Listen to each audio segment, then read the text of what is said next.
Hello everyone, and welcome to Straight Chilling. Each week we watch and review a horror film for your entertainment. You can send all questions and comments to straightchillingpodcast@gmail.com. And don't forget to keep chilling. Yeah, we straight chillin', serial killing. 5 cold feelings on the mind, got you reeling.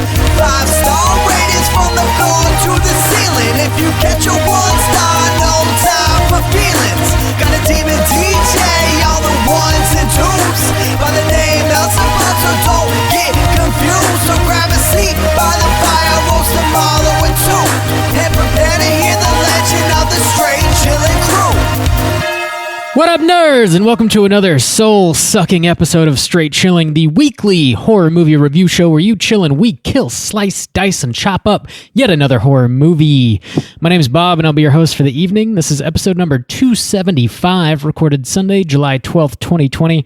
Tonight, we're going to be talking about our first Patreon pick of the third quarter. It's The Prophecy from 1995, and this bad boy was chosen by Jose. Big thanks to Jose for showing us some love and picking a movie for us to talk about yet again, man.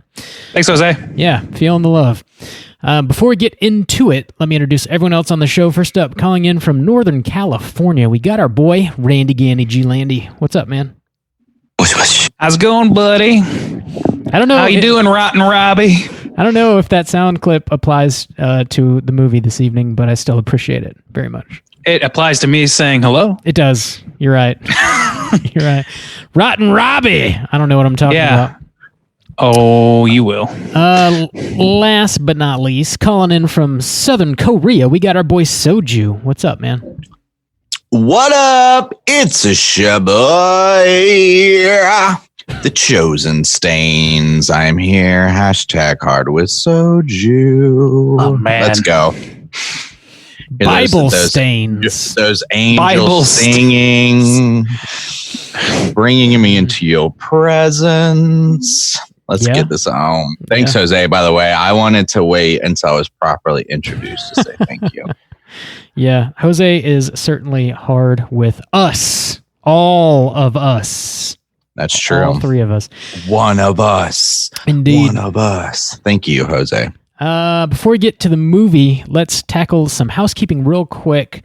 Just a reminder, over on our Patreon website, we have our August poll pick posted, in which if you support us at the $5 level or above, you get the chance to vote on a movie we're going to talk about this August. The theme for August is VHS. The movies you can vote between are Ringu, VHS 2, and Terror Vision. Bob. What are those numbers looking like? How those numbers looking? Randy's beat you to the punch on that.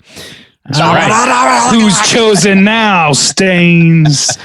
VHS 2 is certainly leading. Ringu and Terror Vision are tied, but still neither one of them are like super far behind VHS 2. Oh. So I feel like if somebody wanted to change their vote and like a couple other people voted for Terror Vision, then Terror Vision could totally win because it definitely deserves to win. Terror Vision 2020. We got to make it happen. Here we go.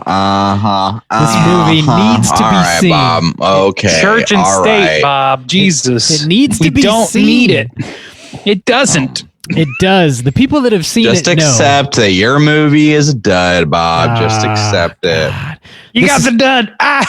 This is the second time I've chosen Terror Vision for a poll, and it's a banger. And the reason y'all don't think so is because you haven't seen it. I'd change your mind. I have seen it. I have seen it. Well, yes. Bob's all.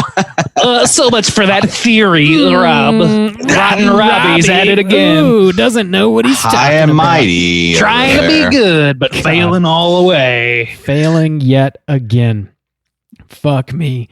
That's pretty much all we got going on with Patreon right now. Juice, do you have any news you want to talk about?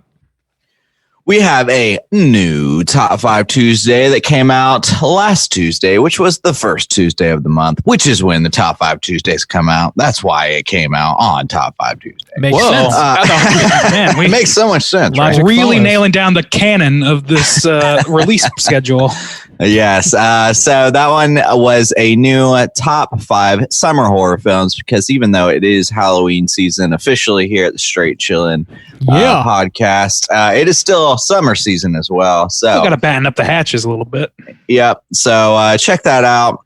Top 5 summer horror films. Next week, we will be dropping a new horror video game review, and it will be rounding out the BioShock trilogy. So I have covered 1 and 2 so far on the YouTube channel, but next week we'll be finishing that out. Randy has since been playing. That's true. I just finished BioShock 2 today. It's going to be on what you've been watching in the social hour at the end of the episode. Ooh, all right. So other than that, though, that is that's all my housekeeping.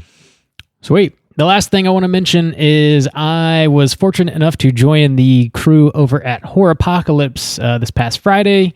We were talking about a little movie called Autopsy of Jane Doe. Keep an eye out in your podcast feed.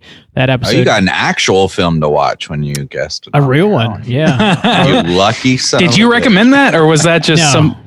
Yeah, they just, that's what they were talking about. I was like, you were too kind. Far too kind. That should be hitting your podcast feed sometime this week, so keep an eye out for that. Horrorpocalypse.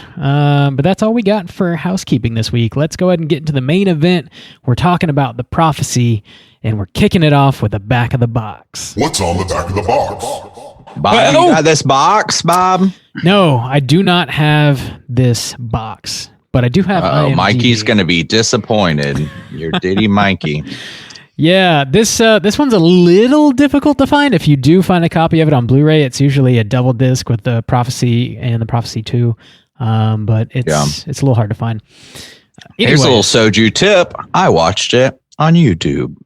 Bam! I watched it on Amazon for Prime, which was also free. Yeah, The Prophecy from 1995. This was written and directed by Gregory Wyden, starring Christopher Walken, Elias Koteas, Virginia Madsen, and a few other folks. The synopsis is as follows. The angel Gabriel comes to Earth to collect a soul which will end the stalemated war in heaven, and only a former priest turned into a cop, a teacher, and a little girl can stop him. That description sounds amazing. It's so ridiculous. It sounds so over the top. Oh man, it's insane. It's insane. Also, you're off your bleeding nut. I also Can't have control himself. General questions about that, which we will get to. Gentlemen, have you seen this movie before, and would you recommend it? Randy, kick us off. Yeah, I kind of saw it before in that I started it as I was going to sleep one night, and I did not finish it. So this is the first true experience I had with this movie. Recommendation, I would not particularly recommend this to anybody. If I was asked about it by somebody who was already interested in it, I would tell them go ahead and watch it if you're interested. But I don't have a lot to say about this movie that's, I think, going to bring all the boys to the yard, so to speak. Alrighty. Juice, what about you? I had never seen this film before, and I would also not recommend it. I found it very confusing.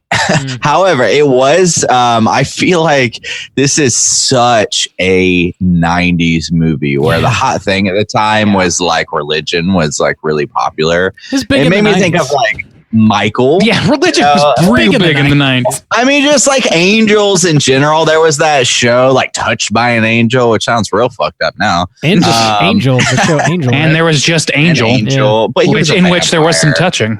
And yeah, that movie Michael with John Travolta. It was just hot. Oh yeah, fuck, that's a weird pull. We should talk about that. I'm telling you, it was hot in the 90s. So that's kind of what it made me think of. You know, Christopher Walken. He's fucking young in this, which is funny because he still kind of looks old. He's got he's got dyed jet black hair. I don't know if that makes him look young so much. Well, yeah. But no, generally I would not recommend. Nah. Right on.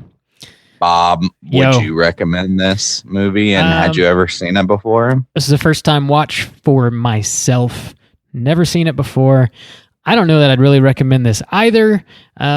it's always fun to watch Christopher Walken in a movie, but even in this one, it's probably like the first 30 minutes go by before you ever even see Christopher Walken, and you don't get like full-blown Walkenisms, that you kind of hope you get, and I don't know. It's okay. It's definitely one of those like stereotypical brown 90s movies, like everything's it's got like a brownish hue to like. It's kind of got a brown I guess. Yeah. I get what. I mean, a lot of it takes place in Mexico. I don't know. Yeah. Well, maybe that Anyways, has something to do with that. It's desert. Yeah. You had a lot of positive things to say about it in the text feed. I did? No. Was there a text feed about this? Yeah, we texted like 2 statements about it, I think. Anyway, this movie's happened. Sounds like we kind of across the board don't particularly recommend this movie, but we're going to drop that spoiler warning and we're going to get into the score is TBD. TBD. We're going to I'd be good. I'd be good. Good score.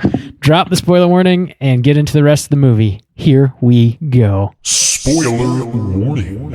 All right, strap in, Jose. Here we go. This is what you asked for. Strap You in. asked for this. Strap in, bud. You're making me do it, okay?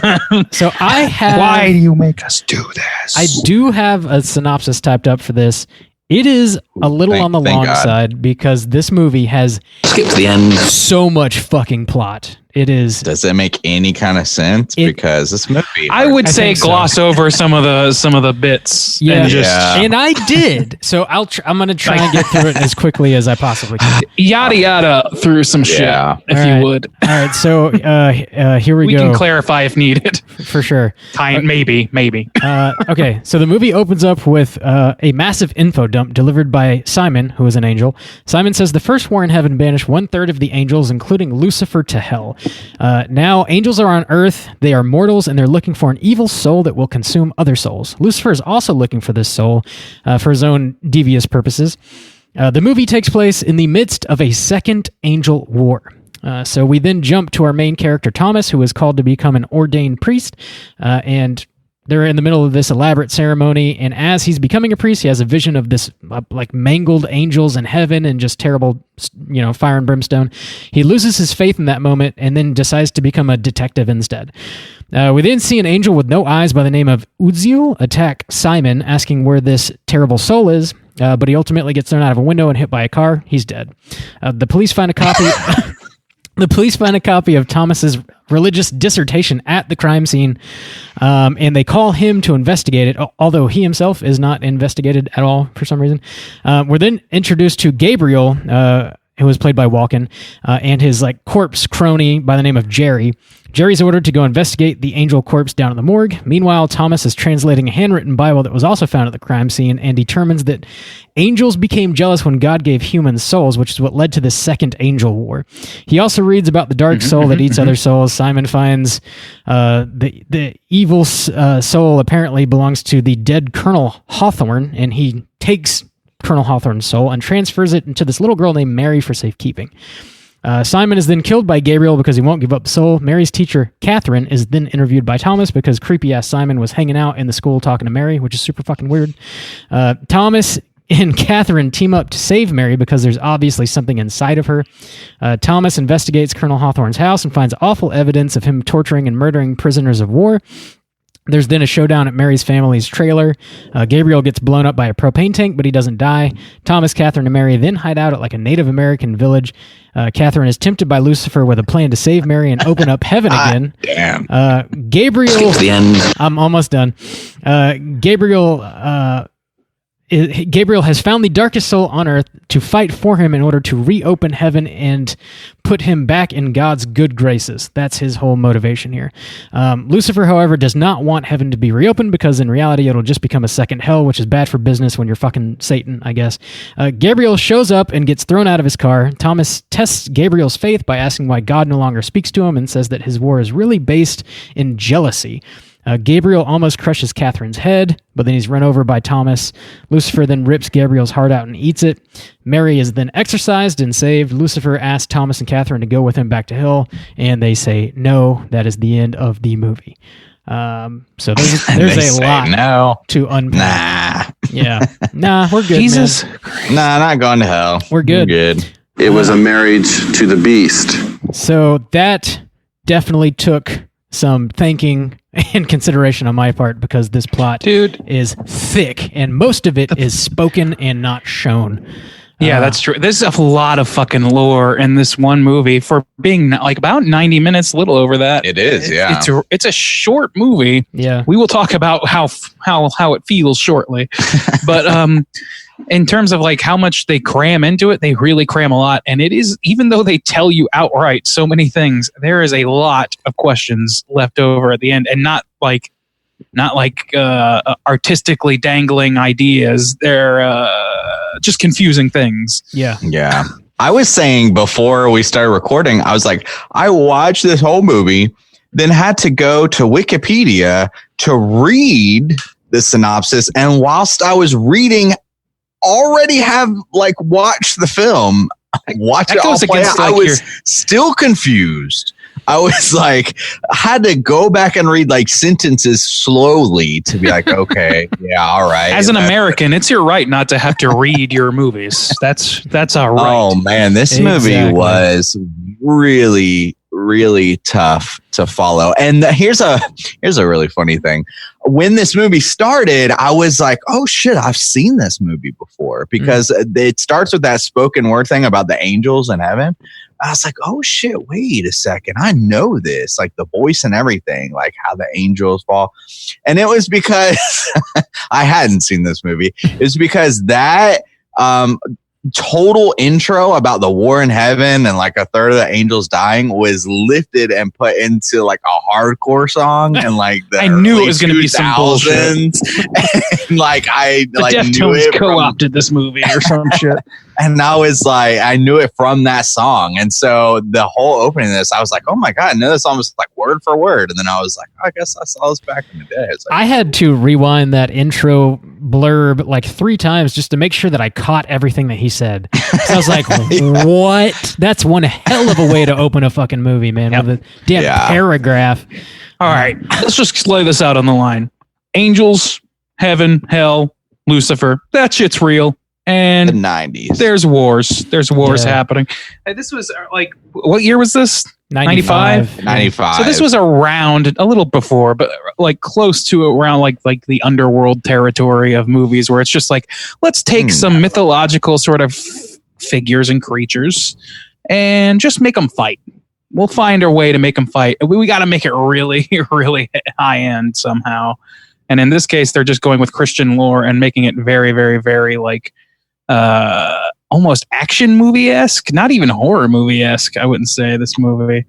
They don't really treat they treat it more like they call it a civil war. It's a battalion. Like the whole plot of this movie is centered around Gabriel is rebelling, much like Lucifer did before, and he's trying to get specifically the soul of a general who ate a bunch of people in Korea and keeps their faces in a locked box, like masks. So to me that is the dumbest fucking like motivating factor ever. Because like if once he gets the soul, my thought is, okay, so what's the plan? And after watching the movie, my only understanding is that his plan is to use that general's evil instincts to win the war in heaven. You are a fucking mythological creature. Like Lucifer is one of you. So why can't you figure out how to be evil and manipulative enough to win your fucking civil? Why is this guy required? They do at least address it. I mean, you're right. Yeah, Lucifer. They try. Yeah, they do, but it doesn't make any goddamn sense. But yeah, they just say like, oh, humans have a special knack. They try to position it as killing each other. Statement on human nature. Yeah. But it's not. It's an excuse. Wow. It's a MacGuffin, period. Yeah. Yeah. That was such confusing. It was a weird. So, oh my. Dudes are kissing kids in this movie. Yeah. Too. Okay. Yeah. There's a jumping right into Cooter section. I mean, I yelled the word no about 30 times when that happened. Christian popularity in the 90s. There's just this. It's not even really addressed properly, I feel like, because I just felt like so much this movie takes place in a school and is very inappropriate in the fact that like grown men are holding kids, caressing kids, kissing kids, and it's never really addressed. And in a movie that's about like Christian lore, I feel like, God damn, like that. Yep. That's kind of fucked up. Little tone deaf, maybe. Yeah. When I saw that scene with Simon as like transferring a soul into Mary, which you don't understand that's what he's doing which is not something you know. It looks like they're just making out. I was like, oh, Simon. We saw him make out with a corpse earlier, but that's not exactly revealing what's happening either. This is before we really are introduced to Gabriel. So at that point, I was like, oh, Simon's the big bad guy because this is obviously fucking twisted what's happening. But then you find out like he's supposed to be the good guy, I guess, like hiding the evil soul. The good guy. It's very bizarre. And like, why? If heaven reopens, why would it then become a second hell? Like, why? I don't know. Just why any of this? Why any of it? I don't understand. Actually, I honestly couldn't figure out. And Lucifer doesn't want that. Simon was like kind of a good. I couldn't figure out the sides. Like Gabriel. I mean, I would assume Gabriel's fighting like for God, but then I guess not. No, he's not. He's rebelling. He wants to get back in God's good graces, but on his Simon own is terms. following the letter, like even though he doesn't understand it or some shit like that. Like, that's all well and good. Like the pieces, the way they move or whatever, and the way that like you transfer, even like the transferring of souls, they could have got done without the fucking kissing, that's for sure. But they could have done anything else. But given the fact, like just those ideas and like the way that things play out, I'm not totally against it, except like the MacGuffin is terrible. It doesn't make any goddamn sense. And like just the impetus for this whole movie happening is so weak. It's like they just needed angels to fight and then Lucifer to be like, that's just all it was. But they didn't, I feel like they didn't even deliver on that. No, really didn't. They didn't. There wasn't much of like, or they needed to like make a like, the unique thing this movie, I think that they wanted their unique thing to be, okay, angels are not necessarily good guys because they, like in the Bible, you know, they're the ones that are taking firstborn and shit like that. Like they mentioned that in this movie. They're trying to make like an edgy remark about like, do you really want to meet an angel? You really want to be touched by an angel? If angels are the people who take firstborn, they're sent to kill people, you know, right? In the Bible. And so, which isn't, you know, that's fair. That's interesting enough, but it's not like that's clearly the idea that germinated this whole movie, and not the exposition, as thick as it is, does not really satisfactorily explain the motivating factors in this movie. Yeah, motivation is confusing for sure. Go ahead. A huge problem I had too is, so this movie is obviously really about the lore. Like I feel like they kind of pat themselves on the back of like exploring these ideas of angels and what they could do and like what could be okay. Because they even like write an extra chapter in Revelations, like that's the whole thing, like info dumping again. But here's a problem I have with that. Okay, you're all about the lore. That's what it's about. But they don't even really stick to that. And let me give you an example. All right. Toward the beginning, there's this kind of like rando angel who looks very specific, and they go into this huge dialogue about how specific this angel is. He's killed. Utziel, I think is how you say it. Yeah, that guy. Yeah. Some crazy name. He has a fight with Simon. He gets pushed out a window. He gets hit with a car and dies, which I thought was kind of a bitch way for an angel to die. But okay, But okay. Can I also point out just quick alleyway? Yeah. Quick alleyway. That car was driving in an alley fast enough, and it was careening into a brick wall already somehow. So whoever's driving that car was trying to commit suicide, I guess. Like Mac and Dennis in Sun in Philadelphia. It's fucking stupid. That's a good point. Yeah, okay. So this angel dies. They take him to the morgue. Okay. Mm-hmm. And to add to the lore about, like what? How are angels different than humans, or how are they special? He has like no eyes. Okay. They're just like empty sockets. And the guy specifically says like, he never had eyes. Look, there's no tissue or anything. And then he's like, he's got the makeup of a fetus, like all these chemicals or whatever that would make him. And look at his bones. They're not developed. And all of these very, very special things that make really angels. Angels. I like that. Except I thought that was kind of interesting. Except no other angel looks that way. Is that? Yeah. Yeah, we see at least 3 other angels besides this guy who's very specific, and none of them possess any of those features that matter. Like the eyes. They all have eyes specific to him. Yeah. Yeah. I mean, well, but why was it specific to him? I guess I don't know. I mean, it's like, well, you know, it's fucking Megatron and Starscream. They're just variations. Well, I know. Like, Well, that was the thing. I guess is that was the distinguishable like factor, but nobody else had it. It's like, oh, he that doesn't guy's have eyes. Look, Cyclops. he never developed eyes. I know. But I know. I like that as a lore piece where it's like, this is scientifically how you would be able to tell that this person just burst into being rather than being grown from a fetus. Yeah. Which is they would have certain chemicals maybe. Then the bone thing, that's interesting. Like, I don't know if that's true, where it's like you have rings in your bones, I guess similar to the way a tree has rings based on your... is that true, Beck? Well, he confirms. So I also thought that it could have to do with the idea because I think he says they're like lighter or more hollow, and I thought it could add to the idea that they fly. Like they generally have wings. Yeah, I thought that was kind of funny, like bird wings. That's true. I like that scene. That's one of my favorite scenes because they're describing a lot of stuff to you, but you do actually get to see the angel and like how fucking weird he looks and stuff. Where it's like I really like that. I'm sorry, go ahead. They just continue to like describe this war that's happening in heaven and how heaven has become hell and like all this crazy shit. And we only get like I think just one single flash into that where we see like angels that are impaled on spikes, which looks really haunting and effective. That was really cool. If they had just done a lot more of showing, this movie would have been a lot better. Even if though there had been more prophecy confusing. In the movie The Prophecy. Yeah, dude. Instead of just like, better. this weird detective detecting and like adults making out with fucking kids and shit. Like, dude, what weird. the fuck? I will say that I like the coroner or whatever. I like that actor in this role. Yeah. He was just kind of like very like kind of wryly, smugly saying shit like, well, this guy, he doesn't even have eye sockets. It's crazy. And it's like, he wasn't freaked out at all. yeah, he like, was not freaked out. He's more this? like fucking Fridays. Am I right? Did you guys notice the sign on the freezer in the morgue that said freezers are for bodies, not beer?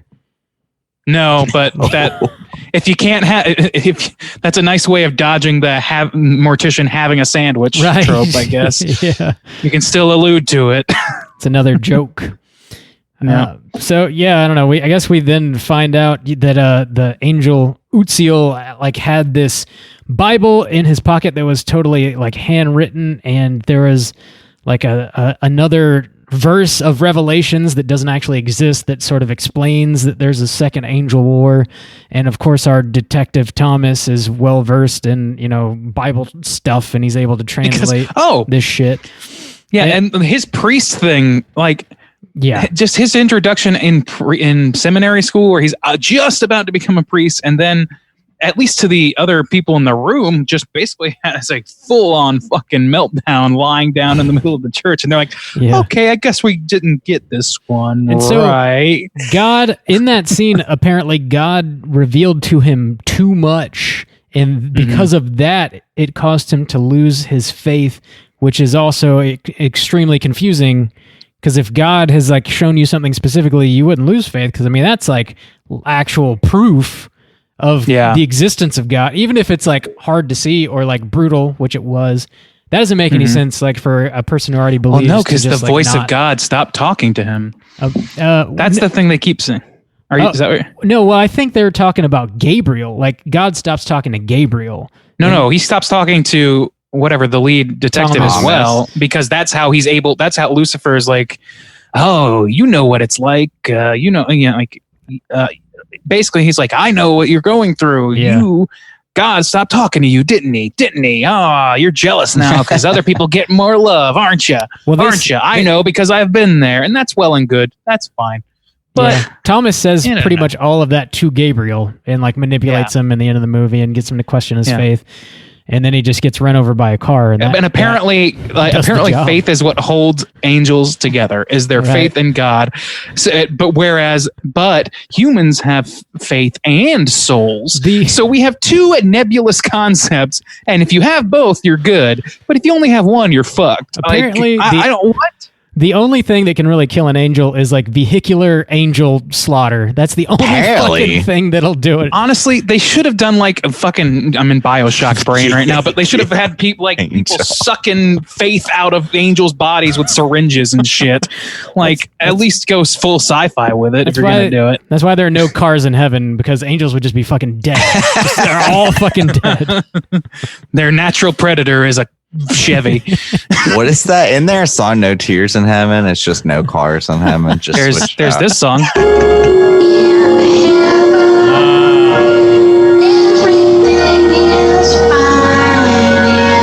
That's right. Yeah, Minimal carbon Gabriel, footprint everything is fine. in heaven. Yep. Everything's Christopher fine. Walken trying to tell us there's a war in heaven. There ain't no war. Everything's fine. Everything's fine. In heaven. Man, yeah. Even so, they had about the like touching kids and how it's weird. Not only did that one dude kiss like this little girl straight up on the mouth, Yep. but then there's another Open scene mouth. where, open mouth. mouth. She's like 8, maybe. Yeah.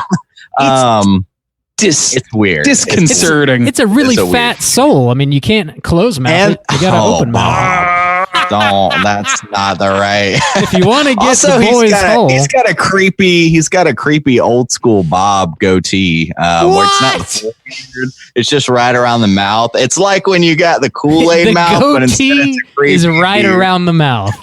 That's wow. It's on the lips. Very That's it. illuminating. Yeah. Very illuminating. Just have very furry lip.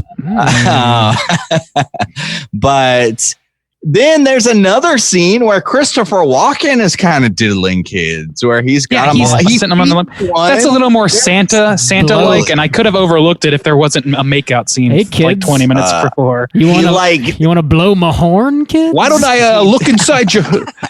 I want to look in your mouth and see if there's a soul in there. and then he delicately puts a terrible. piece of candy. It's not like he hands the kid a piece of candy. He puts it into his mouth. Yes, he does. Like delicately. puts Kids, it's the 90s. You haven't heard of Stranger Danger? I know the copper What is factory shut going- down or whatever the fuck. I And want the to. lady from Candyman's all concerned about you, but she should be because you're taking candies from strangers. I want to take a piece of hard candy and stick it in your mouth. Do any of you kids like mints?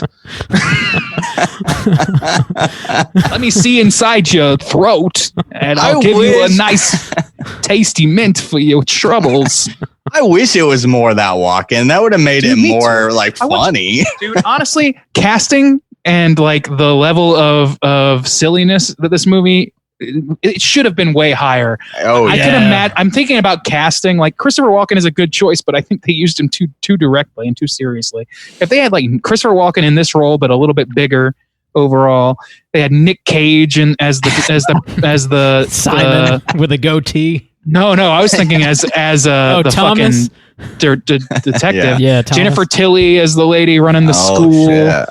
Like, can you imagine how insane this fucking movie could have been if they had recognized the silly nature of everything that's going on? Yeah, it with would have been better. It I know that- I it mean, would have it's a lived in big more swing, so give infamy credit. for sure. And like the thing is, like some of these concepts are like just in text written down, like kind of interesting. Like, okay, so there's a secret book of the Bible, a war in heaven. Okay, sounds a little stupid, but you know, like you can make that work with some of the lore, and some of it works. But why making out with kids? Why? Like, make a better decision than that. You can, Yeah, that's, Why not- That's, oof, why not do a seance or some I kind bullshit? of and worried make it- now. I want to either look into the writer or the director of this movie and see like Same person? did They're the anything same come out of thing. this? Okay, because that is a weird concept, even for the 90s. I feel like that Oh, was yeah. For sure, man. Stranger Danger was in full swing. I mean, this is Christopher Walken's no Ugh. stranger, but you don't want his mouth on your kids. that Simon guy was. That's the dude who's going around kissing kids. I don't Ugh. fucking yeah. With this creepy Kool-Aid goatee. I don't know. There's something redeemable in the like bones of this movie, but just it just doesn't play out with any sense of I don't know, nuance or this guy something. Or directed- tries. He directed all of the Prophecy movies and some Highlander. I was just looking at The some. fact that there's You know, more than this I one. think there's It really five. doesn't. There's There five are or four or five. Jesus. Yeah, he also Hellraiser Prophecy, which was a short, I guess, came out in 2006, and also Hellraiser Deader. He's just riding that name, I guess. The Prophecy, Hellraiser Prophecy. It's all about that prophecy. He's real prophetic. Faux show. I don't know, man. Another like kind of piece of lore in this movie that was pretty neat actually is I guess Gabriel's able to bring people back from the dead. So he's got like this guy Jerry, who is a person who committed suicide, and then he brought him back to life. And Jerry is basically Gabriel's like do boy. He like runs errands for him, and with the promise that he'll eventually let him die and then go to heaven.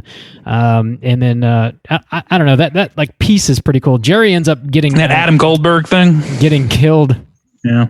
And then he finds like another woman to eventually. I like the way I like when Adam Goldberg gets killed. He's like, "Thanks, man. You're a pal," or whatever. Right, yeah. Except I don't know. The problem I didn't like with that lore, I thought it was interesting at first, like you, where because the reason he got this guy, he says like he tried to commit suicide, and I guess right before his soul left his body, or however it works, he like captured him and caught him, like kept him alive.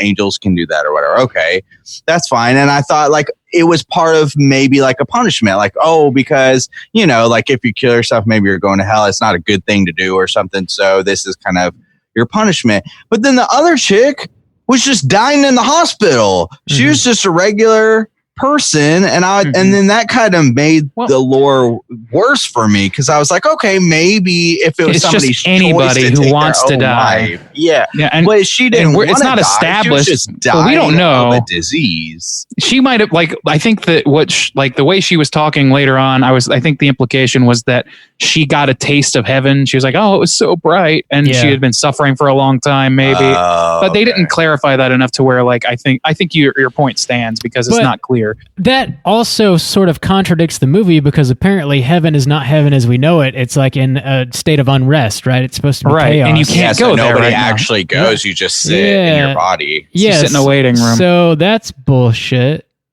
you know? Yeah, and also, if you have the ability to do this, why not go and hang out with that general as he's dying and get that soul you want so bad that's apparently magically going to solve your war problems? You can't. Also, just that idea. I know. Because the idea is, okay, I'm going to come get this general. Okay. I'm not going to go get, they say every soul is sitting in their body. Every soul. Okay, there's no one in heaven. You can't go.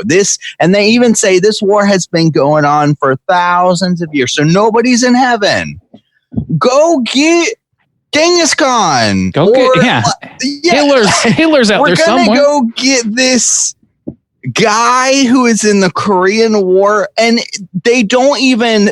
The idea is like, oh, he's a tactical genius. But the thing that they focus on is that he's just tortured people and then stole their faces. It doesn't even line up. It doesn't show him like that he's brilliant. 100 warships with like one warship by like some crazy tactical thing, and he let everybody drown in the water, some shit like that. It's like, no, he's like tortured some folks. And it's like, well, I mean, tortured some folks. I mean, oh my God, this movie just like, it feels like it trips over how thick the lore is, and then it just stumbles its ass down the hill. Yeah.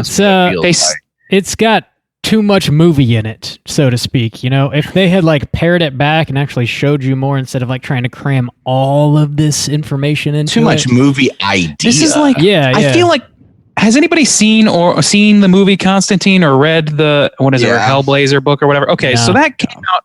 This movie immediately, I was like, I've never seen those movies, but I know enough about Constantine to like draw a connection. And I was like, I wonder if this is like maybe a ripoff of that in some way, because that book series Hellblazer came out in like 88 or 90 or something. It could be, because this movie didn't come out. It was filmed in 93. It didn't come out until 95. Yeah. And Constantine the movie, see, I associate that more with the Underworld, because they came out like early 2000s or whatever.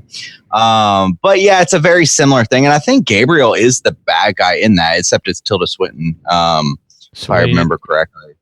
Spoiler.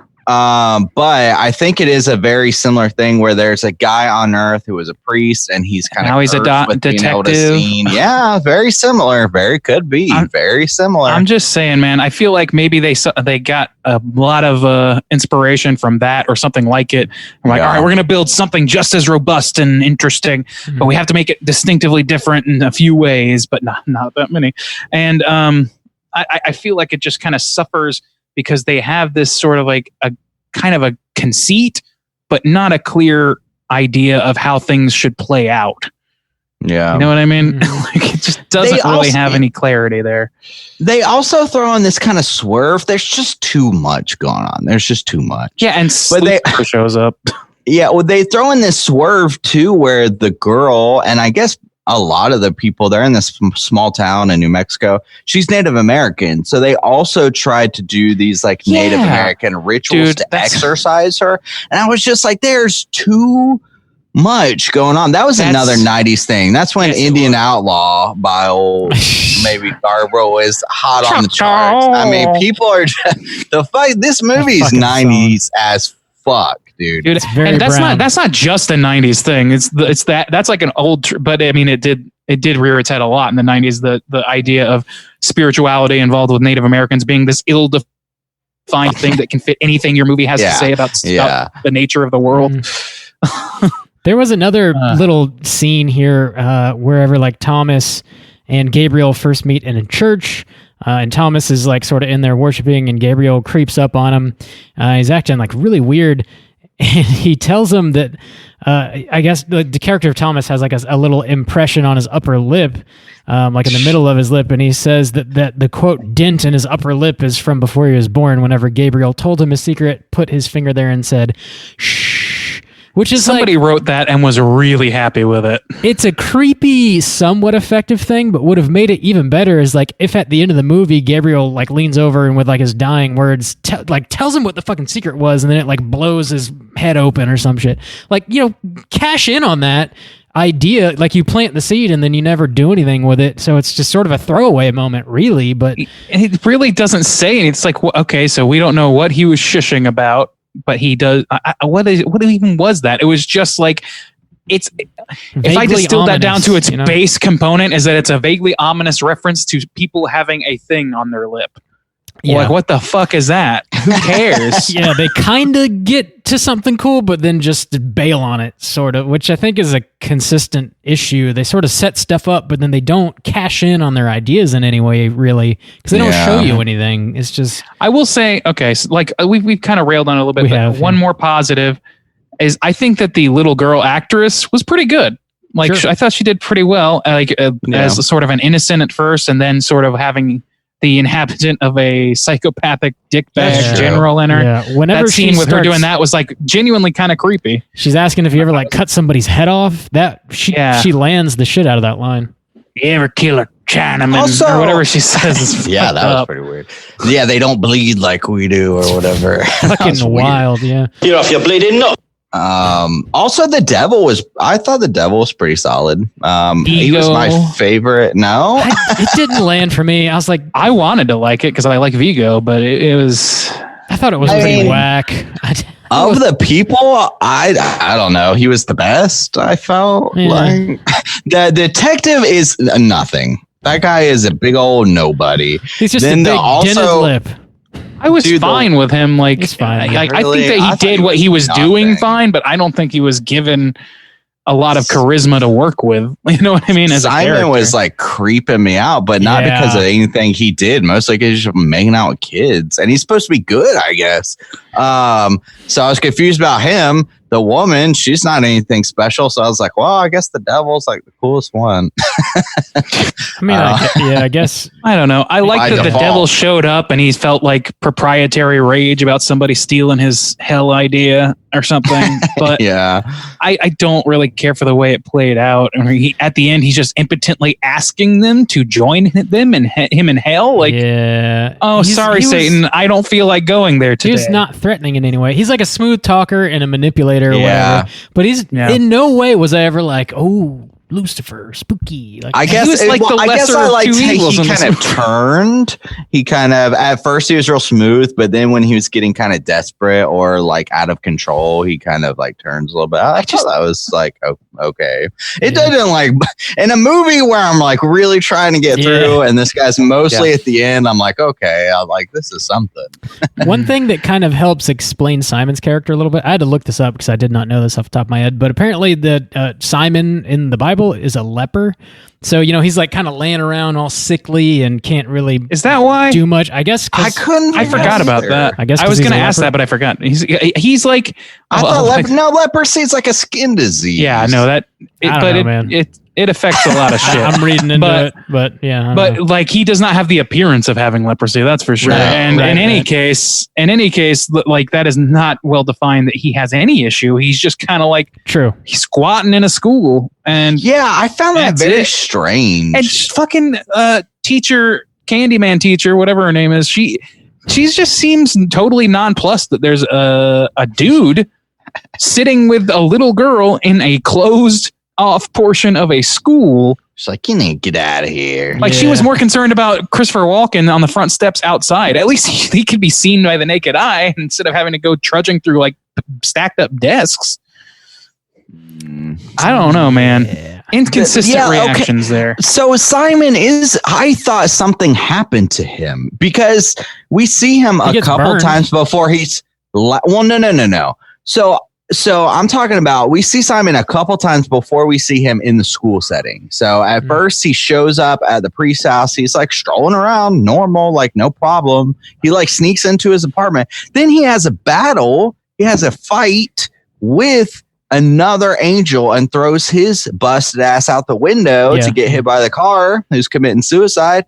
And then the next thing that we see, I thought at the time when I saw him in the school, I was like, something happened to him and he's losing his power. He went and visited Thomas. But then I know that didn't really lead to anything. I'm just saying, at first, when we first meet him, he's a totally normal, capable, strong guy. And then all of a sudden, he's busted and like can barely even sit up in a school. I feel like there's some cut scenes or something going on here, because that wasn't the only time that you could point to as being like, wait, how did we get here? There was, I can't remember the scene now. It was like, I don't know. There was a scene where, okay, for example, the scene where, what's her name talks to Lucifer and Lucifer's like, oh, Catherine, thank you. Catherine talks to Lucifer and Lucifer's tempting her or whatever. Without warning, the way that this is edited, it just cuts to her face, and I'm like, wait, is this a different scene? Is this the same scene? And then fucking Thomas walks over, and it's an entirely different scene, and she's talking about it. It's just fucking weird. Like, there's some weird editing decisions going on here that confused me and made me wonder, like, what the fuck was the point of that last scene then? Like, you could have just, if you're just going to tell us anyway, then just tell you're us. just going to talk about it. Yeah. Or if you fucking watch that shit twice. Like how did he end up at that school? Do we know that? No. Oh, you know what? It's because the guy was buried nearby, probably. Oh yeah, the Colonel. I don't. The Lucifer character, just to bring it back to him, like all he really does, like he doesn't even really tempt our characters. Like he's set up to where not even that much. No, it seems like he's supposed to be tempting them, but he's really just like, hey, all you got to do is test Gabriel's faith, and then he will fall. And that's not. They want him to fall. That he's not even like tricking them to really do anything. They all want the same thing. He's just like giving them a tip, and that's it seems like Satan's not supposed to miss a trick. Like, and yet at the end of this movie, all they have to do is say, nah, don't feel like hell today. And that's it. Yeah. And then he says, like, leave the lights on. Come on, man. Get Machiavelli on the job or some shit. Get the fuck out of here. Leave the lights on. Get Machiavelli, like, suck his soul out and get him to tell you what to do. Hey, guy. He's like giving him a back rub. He's like, you got to test Gabriel's faith, guy. My guy. He goes and Buster Bluths him. That's really funny. That's all you got to do, my guy. Leave the lights on. I'm Lucifer. That happens as Thomas is like adding a chain to his fucking truck, which later pays off in the most ridiculous possible, where he like ties it around a post and ties it to the front of his car, and then Christopher Walken's car rams into it and like lines it as if it was made of like just a full-on steel brick wall, and he just flies through. That is just a chain. Like the other car would move. Like you would crash for sure, but he's not. This is a little much, as considering this is the only action we've seen in the movie since Act 1. Angels don't buckle up, man. They don't understand cars. I've been trying to tell you, they don't get them. They're just dead. This movie tries for a really lofty tone on everything, but it's so confusing and mishmashed. It just doesn't really the tension just doesn't work. So if you're in lieu of tension, they don't even have a lot of action going on. The most action they have are a fight at the beginning between Simon and the blind guy, the clothesline of a car, the fucking explosion of a gas tank, and then whatever the fuck happens at the end. They try a couple Bobo ass CGI scenes. Like they go in a random cave one time, and the only revelation that they get from that cave is that there's a bunch of angels dying, which he's known from the beginning. But he's known that there's a war in heaven. He's known that there's a war in heaven. He saw it in the church. Yeah. So why did they go to that cave? I don't even remember. Well, no, he didn't see that in the church. He saw angels dying in the church and then lost his ability to hear God. But then so he quit the faith. Yeah, they go to the cave and he actually sees that impaled angels. Which was a cool scene. I thought that if they did more of that bullshit, even the aesthetic of it, because it's not full CG, which is what we would expect now, and it's done convincingly enough to be and so. I don't know, suddenly almost it's oh shit, and realizing that you're in a dream state or whatever, or a prophecy or whatever it is. I thought that was kind of cool. If they had done that 4 or 5 more times with disturbing imagery and shit like that, I would have been more engaged throughout the movie. They could have worked that in throughout a lot of it. For sure. Especially if our lead guy is the guy who gets prophecies. Give him another, lead him down the path of believing this stuff, because he's supposed to have his faith broken at this point. Right. Yeah, that's true. Have him be consistently haunted by visions. Have him deny the call at least once. That's how these fucking stories work. It's an epic good and evil battle. Make him refuse the call and then be forced to act.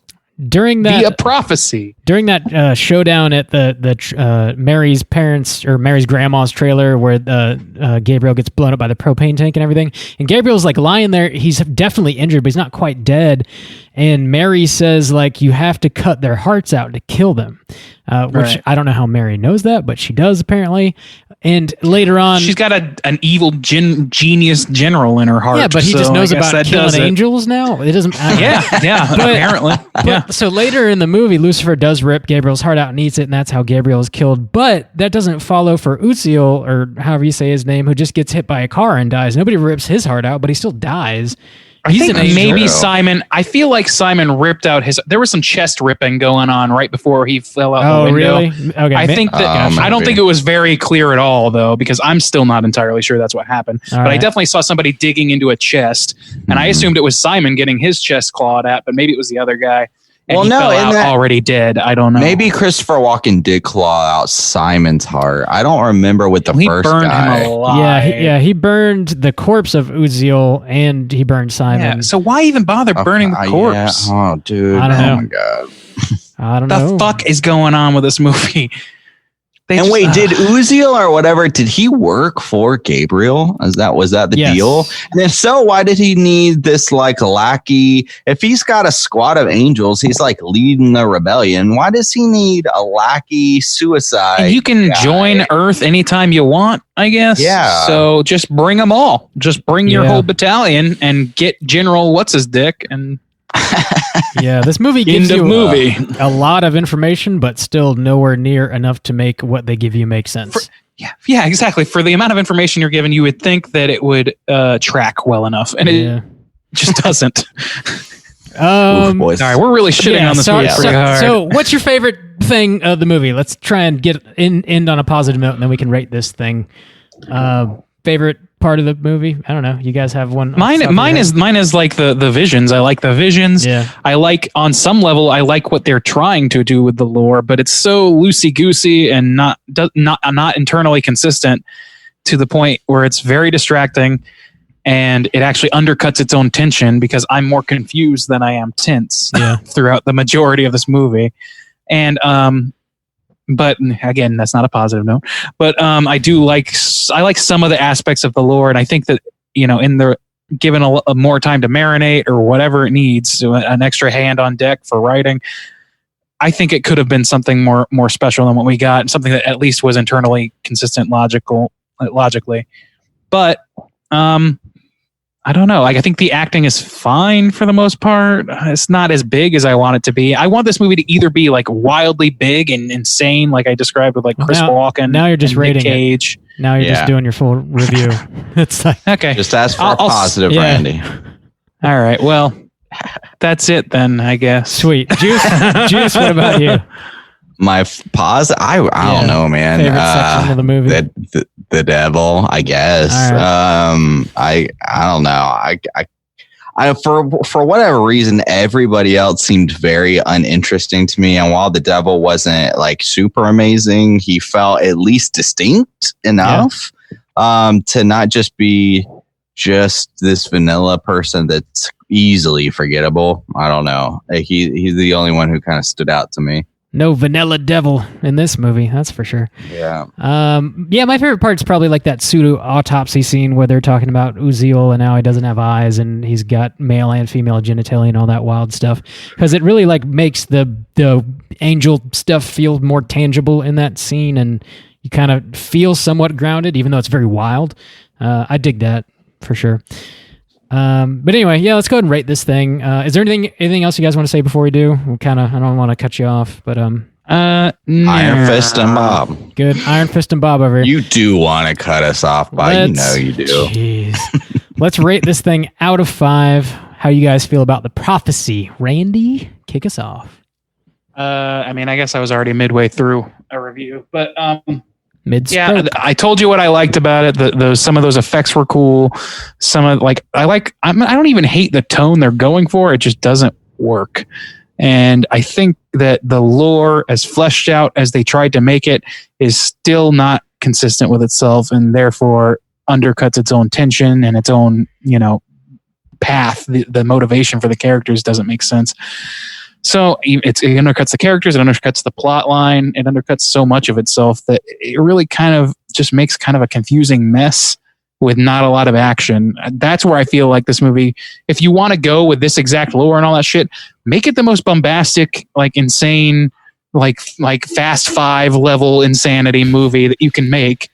And just make it insane and put insane people in the roles. Put Tom Cruise in this motherfucker and let him go nuts as Simon and make out with a child or whatever. Fucking don't let him do that. I'm not advocating that in reality.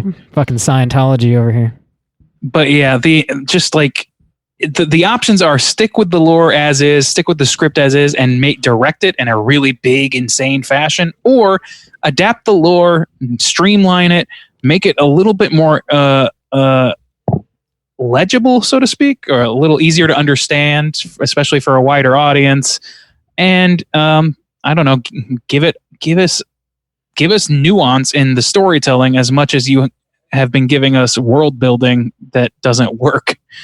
And it doesn't really go either of those routes. It just kind of trudges along, trying to make a really inconsistent lore seem plausible and scary, but it's not. So that's my biggest complaint with this movie. It's not a fun watch to me. It's not a movie I'm going to watch again, really. So I'm going to give it a 1.25. I'm going to split the difference between what I'm debating here. $1.25 from Randy. Yeah, it's not the worst thing I've ever seen by any stretch. It's watchable, but only once is it watchable. I don't think there's any reason to go back to this well for me. All right, Juice, how do you feel out of 5? I'm going to start with the disagreement with Randy. I found this movie hardly watchable. I tried. I had to catch myself a couple times saying, like, "Are you paying attention?" I'm comparing it to Cannibal Corpses. I'm not comparing. It's a low bar that it's jumping on me. Man, I really did have a tough time caring about anything. I was trying to, because here's another positive I'll give for this is the ideas surrounding it aren't bad. It's not really my thing now. It's not something I'm just like jonesing to see, but I mean, a war in heaven, and you got these like kind of named angels from the Bible who've done some shit, like Gabriel showing up, and I like Christopher Walken, and they're gonna have a war and fight, and they have special things about them, like, oh, this one has no eyes but it can still see. I mean, like, okay, like I'm down with that, but it cannot deliver on any of its promises, like anything that it tries to do so much, and instead of delivering on a few things, it just doubles and triples down on the promises of doing things without ever doing anything. Man, even like the CGI scenes, I didn't find them very provocative or interesting. I found them even more confused. I was like, why are they in this cave? What is he doing? I don't know. I still don't know. And it wasn't even a full Christopher Walken. So even the promise of Christopher Walken was a disappointment for me. I was like, God damn. Have a mint. Yeah, have a mint, kid. Oh man, I did not, and I did the like pedo things going on in this movie. Like, yeah, that was really very uncomfortable, freaking me out. I just, I didn't like this movie. I did not like this movie. I'll give it a half star. Damn. I know. I did not like it. I didn't. Can I also I want to add this. I was thinking about it just now, and I was describing like a more bombastic movie that this could have been if using the same script. And that's essentially what Underworld does. But even that, as I understand it, is more internally consistent than this movie is. No, come on, Randy. Don't try to slap this on Underworld. Come on. I'm not slapping it. I'm saying Underworld does better than this movie by a significant factor, because it goes as big as the material demands. I see your point. I don't like it, but it's at least, I don't know. It's at least knows the material well enough to understand that it's a silly concept. You want to know what I'm going to rate it? No. When I ask you, Bob, you'll know I'm ready to know what you think. Okay, but I'm the one with the iron fist. Kicker down here. Fucking ridiculous, Bob. Okay. So impatient. What do you think of the prophecy? Go ahead now. I think in heaven everything is fine. Let me tell you. This movie is problematic in many ways, as we have discussed this evening. It's got some interesting ideas that it doesn't fully flesh out, and they aren't totally like sensical or like logical, even in and of the shit that the movie sets up in the world of the movie. They just don't really like follow its own rules, which is problematic. Walken does a fine job. You don't really get quite what you want out of him. There's a few moments of gore that's pretty cool. There's like a little bit of lore that's neat, but the movie just kind of falls apart on itself. I think we've kind of covered it. I don't really need to say a whole lot more, I guess. I'm going to give this a 2.5. It's fine. It's I'm sorry. I meant a 1.5 and I'm not being I was dick. like, sorry, man, you can't take it back. That's the rules. That's the rules. The Iron Fist won't allow us to change it, Bob. I wrote it in ink. I can't erase it. Oh my God. You can't undo that diddle. That's a all right. 2.5 from Bob. Okay. From Bob. That's going to make it's in ink. The aggregate is going to be a 1.1, and I would like to apologize to Jose. Hopefully we didn't shit in your cereal too hard. Yeah, I hope that you still, if you love this movie, you still love it just as much when we're done talking. But because God knows it's not us that loves this movie. Yeah, thanks for picking it. See, at one point, here's the thing about Jose picking this movie, which this is on him a little bit. He was in this pact with Michael to pick the worst movie to make us watch, okay? And he says he backed out of it. No. I picked a movie I liked, but now I'm skeptical. You think he's did he? Manchurian candidate? Maybe. Of this podcast? I don't know. I don't know. See, he set himself up for, so. Get off your bleeding nut. Here's a good one for you guys. Yeah, It's here's a really good one, guys. Yeah, The Prophecy. You'll really like this one. This one's real good. So I do feel bad if he actually likes it, but Yeah. I'm skeptical. And, that's Jose, fine. call in and let us know what you think of this movie, and tell us we suck, or tell us that we're suckers. Either way, just let us know. For sure. Sweet deal. Well, let's go ahead and jump into our Rotten Tomatoes segment and see what the critics and users think about The Prophecy. Certified fresh to death. All right, here comes the Rotten Tomatoes segment for newbies to the cast. This is a segment in which I will ask these two gentlemen, my co-hosts, what they think the Rotten Tomatoes user and critic score is for The Prophecy from 0% to 100%, somewhere in there. So why don't we start with Juice on this one? Juice, what do you think the critics gave this movie, keeping in mind that there are 23 critic scores here? Even if these scores are from the 90s, I can't believe that they're too high. I just can't believe it. This has to have a cap on it for its enjoyability. So I'll say 56. 56 from Juice. That's an interesting choice. Bob, what are you feeling? I'm going to go with a 69. 69, dudes! Thank you. All right, comedy number is in play. Let's see here. Tabulating, calculating.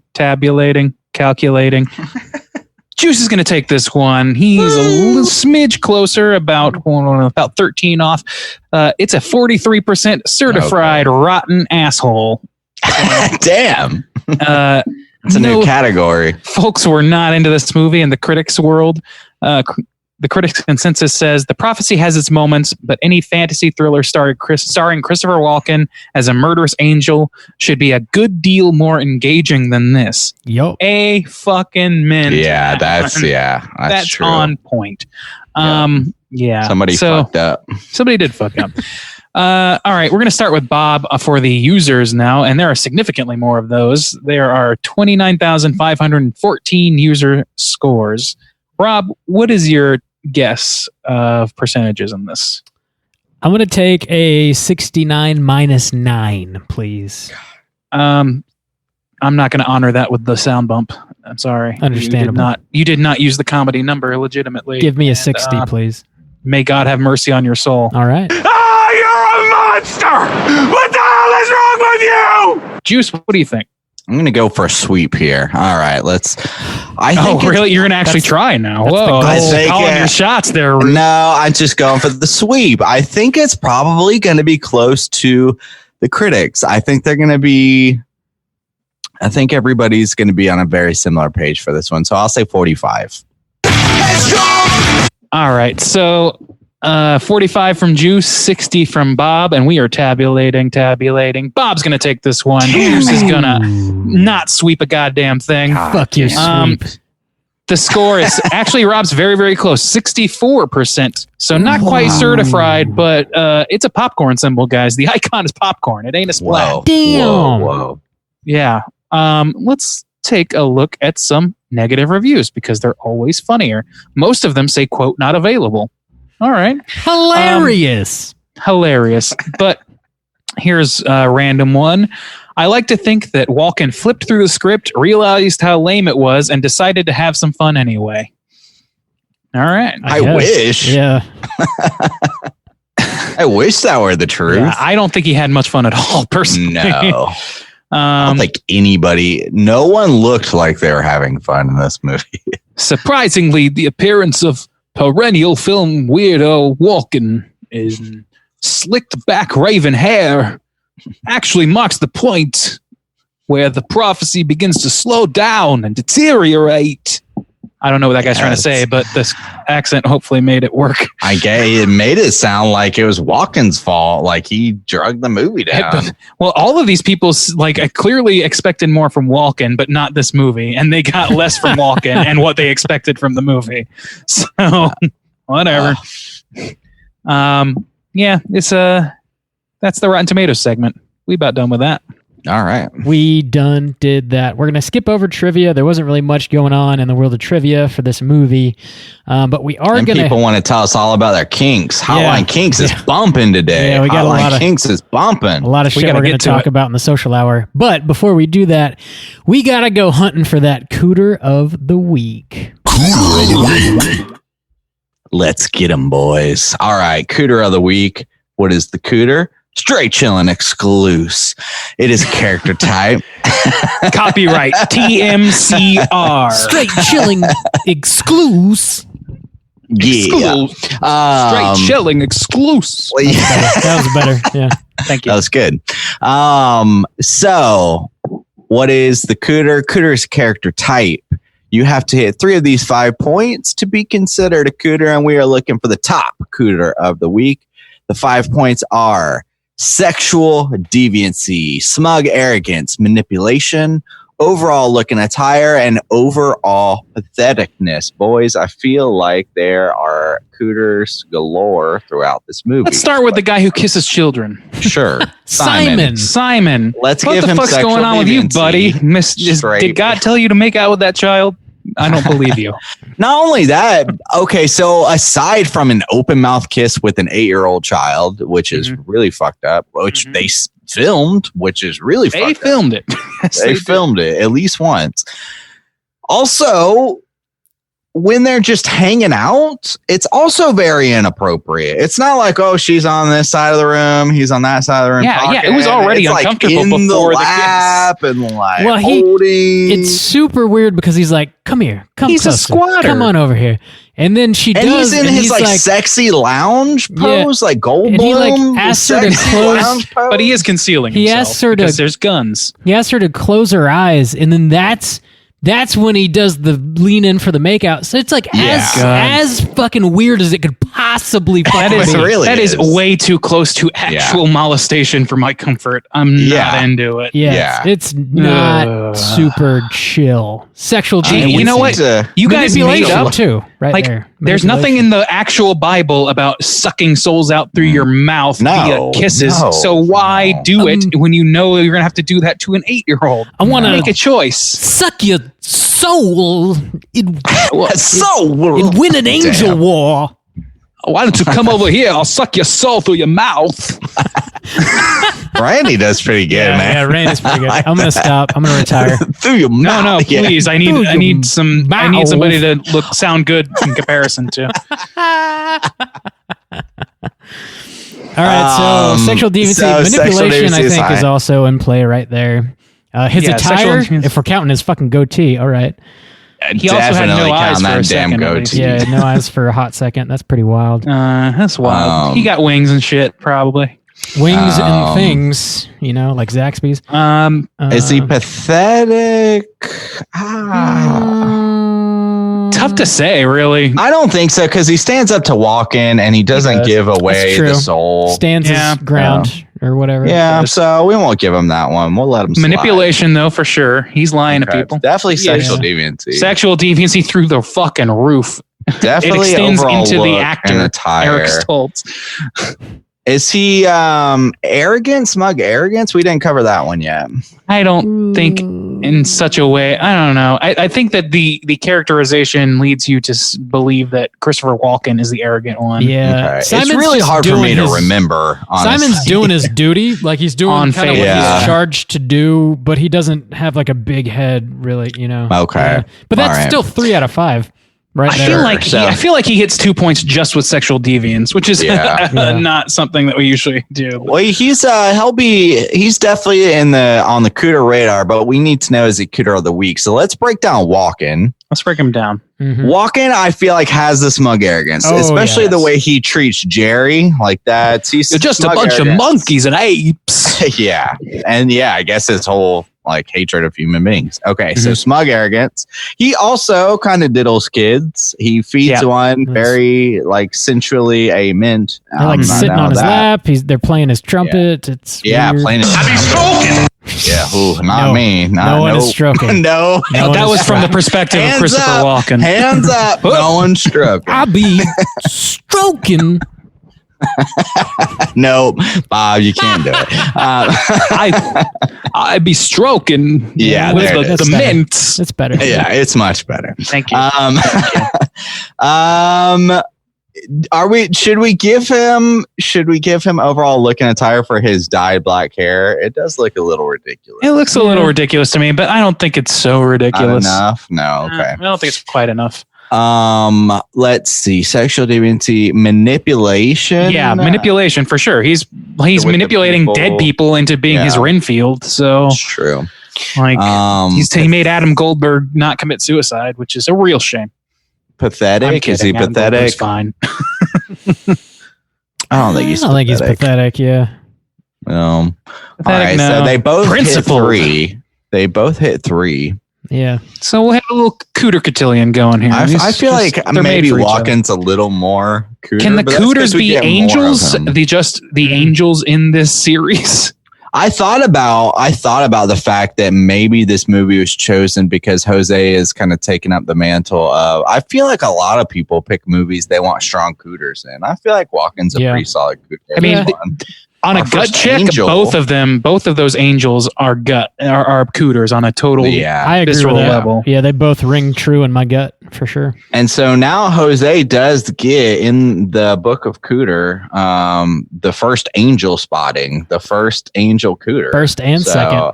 Bam, bam. Yeah, so I know Heidelberg likes to run through. He's got like an alien Cooter, he's got a ghost Cooter, but Jose gets this one. He gets the angel because first angel Cooter spotting.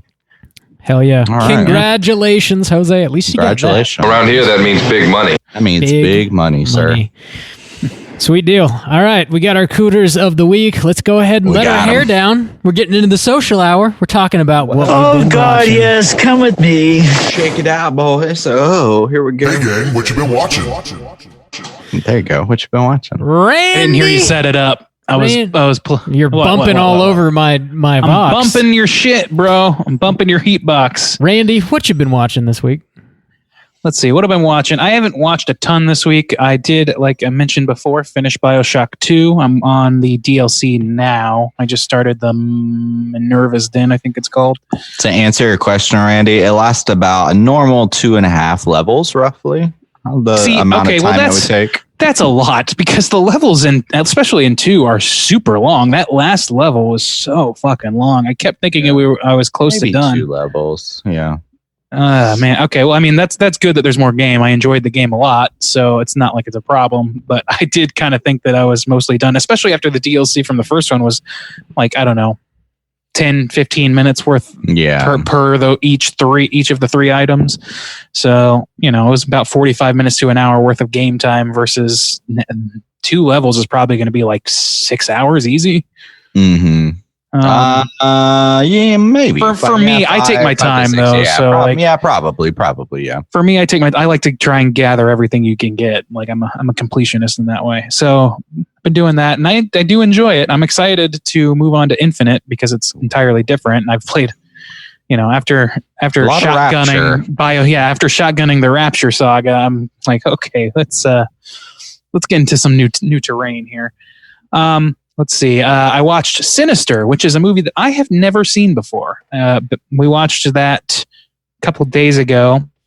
And I had heard mixed reviews about that movie. I don't want to I don't want to say too much in case we ever review it because I feel like that's a prime candidate for getting reviewed at some point. Yeah. But I will say that I was surprisingly pleased at first, and then by about like the third act, I was like, this has been a waste. This is now wasting my time. Mm-hmm. So I have mixed feelings about it, but overall I'm just kind of disappointed with how that movie worked out.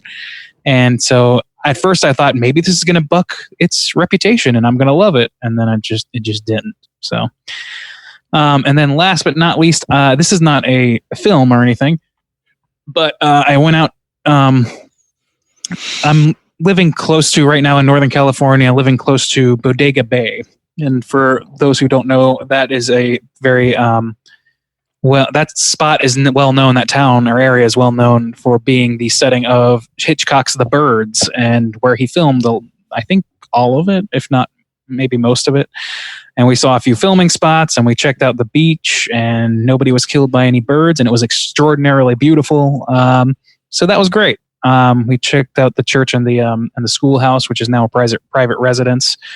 And I'm going to rewatch that movie again after just watching it last week tonight. So it's just it's a beautiful area if you get a chance to drive through. It's on the coast, obviously, and it's really, really great. Yeah, that's really like not a whole lot else going on besides work and planning for, not dying in a pandemic. So good plans to have. Juice, what have you been watching? I went ahead and watched the new Unsolved Mysteries, which was on Netflix. Bob mentioned it last week, and so I went ahead and made my way through it. Just 6 episodes. And for the most part, it was enjoyable to go through. The Aliens one, like Bob had mentioned, it's definitely the most interesting and kind of like had me shook a little bit. I'm not gonna lie. Which one was that? The Aliens? The Aliens, yeah. There's not hosting an intergalactic kegger down here. Everything. Okay. Nice setup, Randy. All right. I try. That one was pretty cool.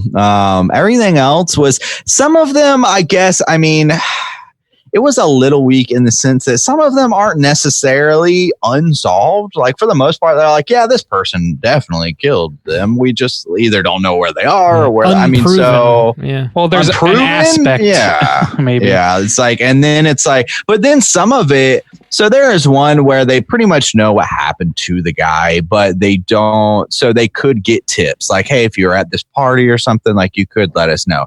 Mm-hmm. There's another one though, where like maybe like the mom probably killed her daughter or whatever, and there's nobody that would know. So it really is just to kind of inform you, because if it went down the way that everybody pretty much thinks it did, then there's nothing to, they just can't prove it, unfortunately. And that's just kind of how it is. So because of the implication. Yeah, definitely the implication. Anyways, I watched that. I think I'll probably go ahead and knock out a mini episode on it, because it definitely, especially if nothing else, the Alien one does. And then there were some that were like very mysterious. And it has a true crime element surrounding it. And then the Alien. So I'll cover that one for the Hard With Us level on Patreon. Do a mini episode on that one this week. Yeah. Calling your shots. Yeah, I'm so headstrong, baby. Another thing I've been watching, I don't remember, at some point right after our cast last week, I discovered this YouTube channel, and I have been watching it for the whole week. And it is called Soft White Underbelly is the name of the channel. It's not the best name. I'm not going to lie. It's not. Have you spoken? Yeah, it is not the best name. Is it a creepy thing? It's no. What it is there's this guy, and he set it up. I went back. It looks like he's been doing this about a year now, and he's got his own kind of aesthetic set up. I think he was in marketing. He has a little intro video you can watch, like that's attached to it. But he's got a pretty clean aesthetic where it looks like he's a pretty somewhat skilled photographer.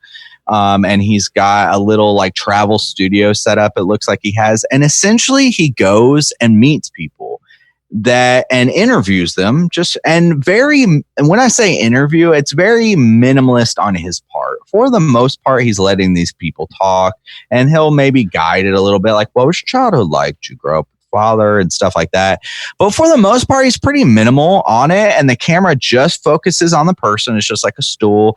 And then he'll also do a photo shoot of the person. So towards the end of the interview, it'll kind of show their main like portrait photo, and it's like usually very tasteful, black and white. But he interviews, like some of the interviews he has. Teenage prostitute that I watched. This chick's 14 years old. Spice addict, which I had to look up what spice was. I had no idea what that drug was. He who controls the spice, et cetera, et cetera. Yeah. Gang member, pimp and prostitute, Master J and Little Mama. A Pentecostal pastor, which is the one who like holds the snakes. Mm-hmm. He interviewed a Ku Klux Klan member. I've watched like 10 to 15 of them. a brothel owner. And essentially, oh my God, there's this one, some guy got robbed and like shot point blank in the face, and lived. And now he's homeless. He gets $300. He was like a working man, regular man or whatever, $300 a month to live on. And like his face looks like it got blown in half. It's like insane. God damn. But so it's not a light watch, but holy shit, is it very illuminating. I have found it fascinating. It essentially gives these people a voice. I watched one, he interviewed a guy who worked as a prison warden / executioner for like 30 years. And some of these things, I'll be honest, he interviews an inbred family, like they're, oh my God. It gives these people a voice, though. And I will be honest in saying that I went into some of these feeling maybe like I knew what to expect. Like, oh, like I know what this is going to be, or especially the first couple ones. And man, I felt like really humbled. And the way that this guy is able to minimally like interview these people and the surprising factors that come out of it for me, I appreciate what he does. I really do. And I feel like this guy's kind of putting himself in danger. Like some of the areas he goes to interview these people, I feel like, oh my God, like where is this guy at and stuff. And, man, he will release, so far since I've been tracking it, like at least one a day. And sometimes like 2 or 3 a day. And it looks like he's been doing it for about a year now. Jesus since Christ. I've been tracking it. Man, it's and then some of these things, like the guy who got robbed and had his like face shot or whatever, he had set up a like donation thing, and he was like, all this money is going to setting this guy up with some rent, like a place to live, so I'm going to pay for his rent and like food and stuff. And they met their goal, and I was like, man, I don't know. I was just really appreciating what this guy did. I found it fascinating. I was going through them. Most of them are around 10 to 15 minutes. Some of them are like an hour long, though, like the brothel owner. I didn't get through that whole one, but so there's no real length. He just kind of like lets the people talk. And man, I just kind of want to shout it out because I found it very illuminating. So many people get lost or just brushed aside in society, and giving these people a voice and shocking me like having these kind of like real revelations about, oh my God, like human beings. And so I don't know, man, it's powerful, and the dude's doing a great job, and he does it real classy, and I just want to definitely shouts that out because it definitely deserves people's attention. And I plan on keep on watching, man. It's not easy to watch because it's like I said, the last one I was watching last night is this one that his latest one, 14-year-old girl, like prostitute or whatever, and like telling like how she got into it. It's like, man. I read profiles on people in like the sex industry and things like that, and some of these like people living on the fringe, and it is humbling to like learn, there's this line in a song that I really love, and it is in itself a reference to somebody else saying this line, which is we're only 1 or 2 bad decisions away from being the people that you fear and pity.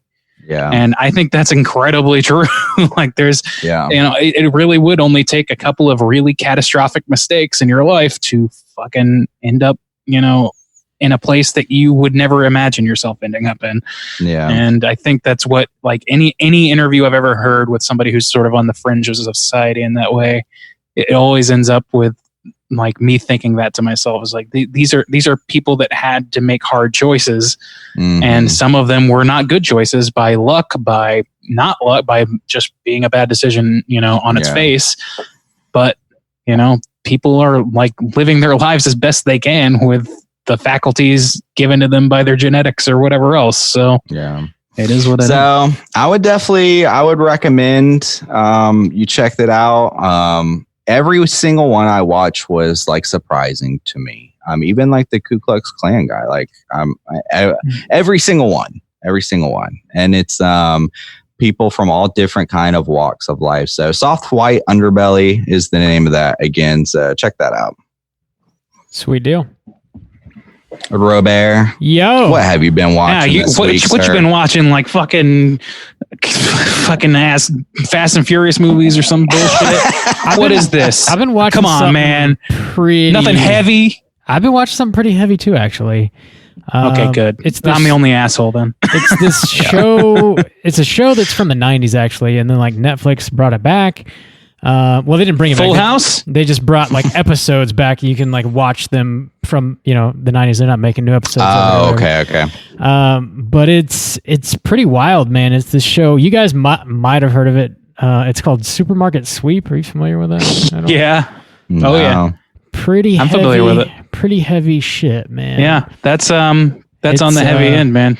Some motherfuckers always ice skating uphill and shit. It's this game show from the 90s, and these white bread American families are just running through the aisles of this store, grabbing shit as fast as they can and answering random trivia questions about food items that you can buy at the grocery store and trying to win a little bit of cash in the process of doing so.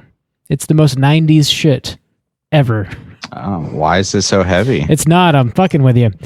No, I remember seeing this when I was a kid. Welcome to the joke. Yeah, I remember seeing this when I was a kid, and I completely forgot about it. And then I just was scrolling through Netflix and saw what they had on there. I was like, holy fucking shit. I watched a couple episodes of that, and it is the most 90s shit I've ever seen. Dude. Everybody is like top to bottom wearing denim. Everything's denim with the poofy hair. It is, everybody is smiling all of the time, and they're like, grabbing hams and throwing them in their grocery carts and shit. It's wild. Hams. Buying high C ecto coolers and shit.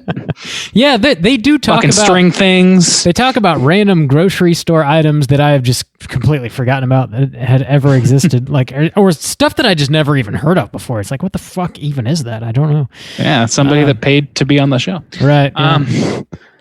That show is dumb. It is.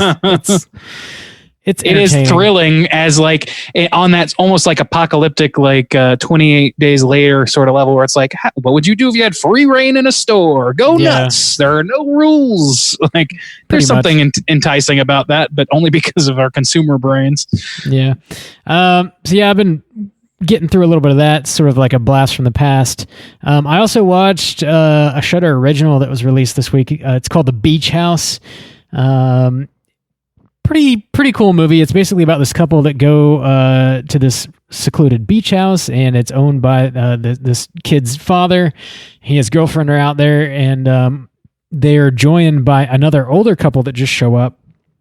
And they didn't know that they were both going to be staying at the beach house for that weekend, which is sort of like an awkward scene. But then over the course of them getting to know one another, there's also some like weird biological kind of spooky stuff happening in the water. And they're drinking the water, they're eating like oysters out of the water, and then like whatever's going on out there starts to affect their own body chemistry, and it becomes sort of like a creature feature almost. And it's sort of a low budget deal, but I think it takes what it's working with and it stretches it quite a long ways. And I think there's some pretty gruesome stuff in it. There's some really solid scares in it. And for what it is, I really enjoyed it. I would recommend you check it out if you got Shudder. It's called The Beach House. The only other thing I'll recommend, I don't even know if I'd recommend it, but Criterion is currently having their half-off sale over at Barnes & Noble. So I went over there, picked up a few movies I'd never seen before. I watched this movie called The Uninvited. It's like 1944 or something like that. Yeah. You seen it? I have. I used to own that Criterion, but that movie is not a rewatch for me. Nah. It's like the moviest ass movie. It's like the accent, man. They do that. The movie accent, that Trans-Pacific accent or whatever they call it. It's like, hello, dear. Would you like to see a ghost today? Say, this house is haunted. Let's have a look. Hey, that's swell. Why don't we go to the shindig? It was kind of hard to get through, but it's known as like a kind of sort of a quintessential like haunted house movie. Right. So I was curious about it. It has its place in history. It's just not. It's just not very engaging for people that can see the strings at this point. Yeah. So well, it's really not. It's not. With a wealth of so many other ghost stories, we've seen all these tropes so many times that it's really hard to be engaged. Yeah, glad that I watched it, but it's kind of hard to get through. But yeah, I'll leave it at that. That's what I've been watching this week. All right. Now it's time to get down to business. Hotline kinks. Kinks and cooters. Time to stroke my kink this week. I like it. I like to hear about them. Getting into our Hotline Scream segment. If you are listening and you would like to call in and leave us a voicemail, you can hit us up at 904-638-3231. We posed 2 questions last week, so we got people calling in about both. One of them was, we want to hear about your experiences with real-life cooters in your own personal life, people that you know and have encountered that would qualify as a cooter. We want to hear about them. Straight chilling exclusive. Exclusive. And then Exclusive is also a straight chilling exclusive. We've also had an ongoing question for the past couple weeks, actually, where we're encouraging people to call in and share their kinks with us, what they're into, what turns them on. And we've got some voicemails regarding that. We've also got another email. If you want to keep it anonymous, you can always shoot us an email and we'll keep your name out of it. So we got an email we're going to read in a minute as well. But let's tackle these voicemails. We actually got 4 voicemails to get to. The first 2 are from Wes. So let's go ahead and hear what Wes has to say. Let's do it. Hey guys, it's Wesley. Yeah. So I didn't usually want to do these, but I had to jump on this, knowing a cooter. So I used to be in Boy Scouts when I was a lot younger. I mean, I'm still young, but I used to be in Boy Scouts when I was a lot younger, and I had the Boy Scout leader come and give me a one-on-one, bring me into another room to talk about my cat or something. It was weird. Of course, I was little, so I didn't really think anything of it. And so I was like, oh, okay. And so we did that. Nothing happened. But about a year later or so, we found out that he was sentenced to I don't know how many years, but he molested his nephew and other stuff, and it was pretty scary to think about, just knowing that someone I trusted, a Boy Scout leader, that you're supposed to be so, you know what I mean. Just to find out that they're a piece of crap that touches people. I'm just glad I didn't have to deal with anything personally, but still pretty traumatic. Anyways, have a good show. Bye. All right, let's just really quickly finish up with his second voicemail. Yeah. Hey, it's the West again. I also I forgot to say hashtag Harvard Soju. There you go. Well, at least ended on a solid, positive note. Was it solid? Was it solid? Was it positive? End on a solid hashtag Soju is positive. Hashtag Sarge with Soju. My boy Hashtag Sarge with Jews. Totally. Well, that's definitely qualifies as a real life cooter. I mean, thank God you didn't experience anything firsthand, Wesley, and thank God he was eventually arrested because fuck. Yeah. Yeah, in reality, if you are a cooter, there's a real good chance you should be arrested, if not already arrested. We're trying to do a public service here. We're helping you spot these sons of bitches. We got to catch the cooters. And not every cooter is prison worthy, but that's true. But many of them are. Yeah. So, and this guy definitely sounds like he was prison worthy. Yeah. Fuck him. For the record, us young guys got to stick together, Wes. So shouts out. Oh yeah, you could be Wesley's fucking father. Get the fuck out. You don't know, Bob. You got illegits. Don't lie to us. All right. So should we move on to the next one? Yeah. Thanks for calling in, Wes. Thanks for sharing, man. Thanks, Wes. Yeah. Next up, we got old Jim G Baby. Let's see what Jim has to say. G Baby. Yo, what's up, gang? It's G Baby. Calling in for this another hotline kink. I have a quick hitter for you guys. And two, I wanted to preface, I don't have a cooter story, although I will refer Randy to the Vast of Night episode where I detailed my encounter with a female cowgirl laugh, Cooter. If you haven't heard that one, I'd like you to hear your reaction. So I got one more hotline kink that I forgot about. This was like third hand that my boss told me about one day. So I work in a warehouse, which is kind of like a pack of stray and rogue gallery of people. So you have all kinds of different, faces and stories that profession or job kind of attracts. And he said one time there was this kind of quiet guy, and they were in a circle, kind of at the end of the day and talking about, sexual exploits like dudes you want to do from time to time. So it was pretty standard. He said, like one guy was saying, yeah, I was on the 101 and my girl gave me a head all the way down to Santa Monica, and or another guy's like, yeah, I had sex on the beach one time, or, things like that, pretty innocuous. And then he said this quiet dude kind of perked up and was like, yeah, just this last weekend, my wife coffee tabled me for the first time in a while. And my boss said to him and his coworkers kind of looked around and like, what the fuck is this guy talking about? Coffee tabling? He's like, oh yeah, man, it's great. He says, we have this coffee table that has a glass inlay on it, and my wife kind of gets up there and squats down, and I get underneath in between the glass, and she just takes a shit right on the glass, right underneath my face. So I can see it coming out and everything. It's like, yeah, it's great. And my boss said everyone kind of looked around at each other and was like, hey, anybody else want to get the fuck out of the break room? And was like, yeah, I got to go later. And so, yeah, that's pretty fucked up kink that people are into. I guess it's even got a name. It's also known as the glass bottom boat. Not to be confused with the Croatian handshake or any other number of sexual deviant acts. Anywho, yeah, hope you guys enjoy that story, and keep chilling. Later.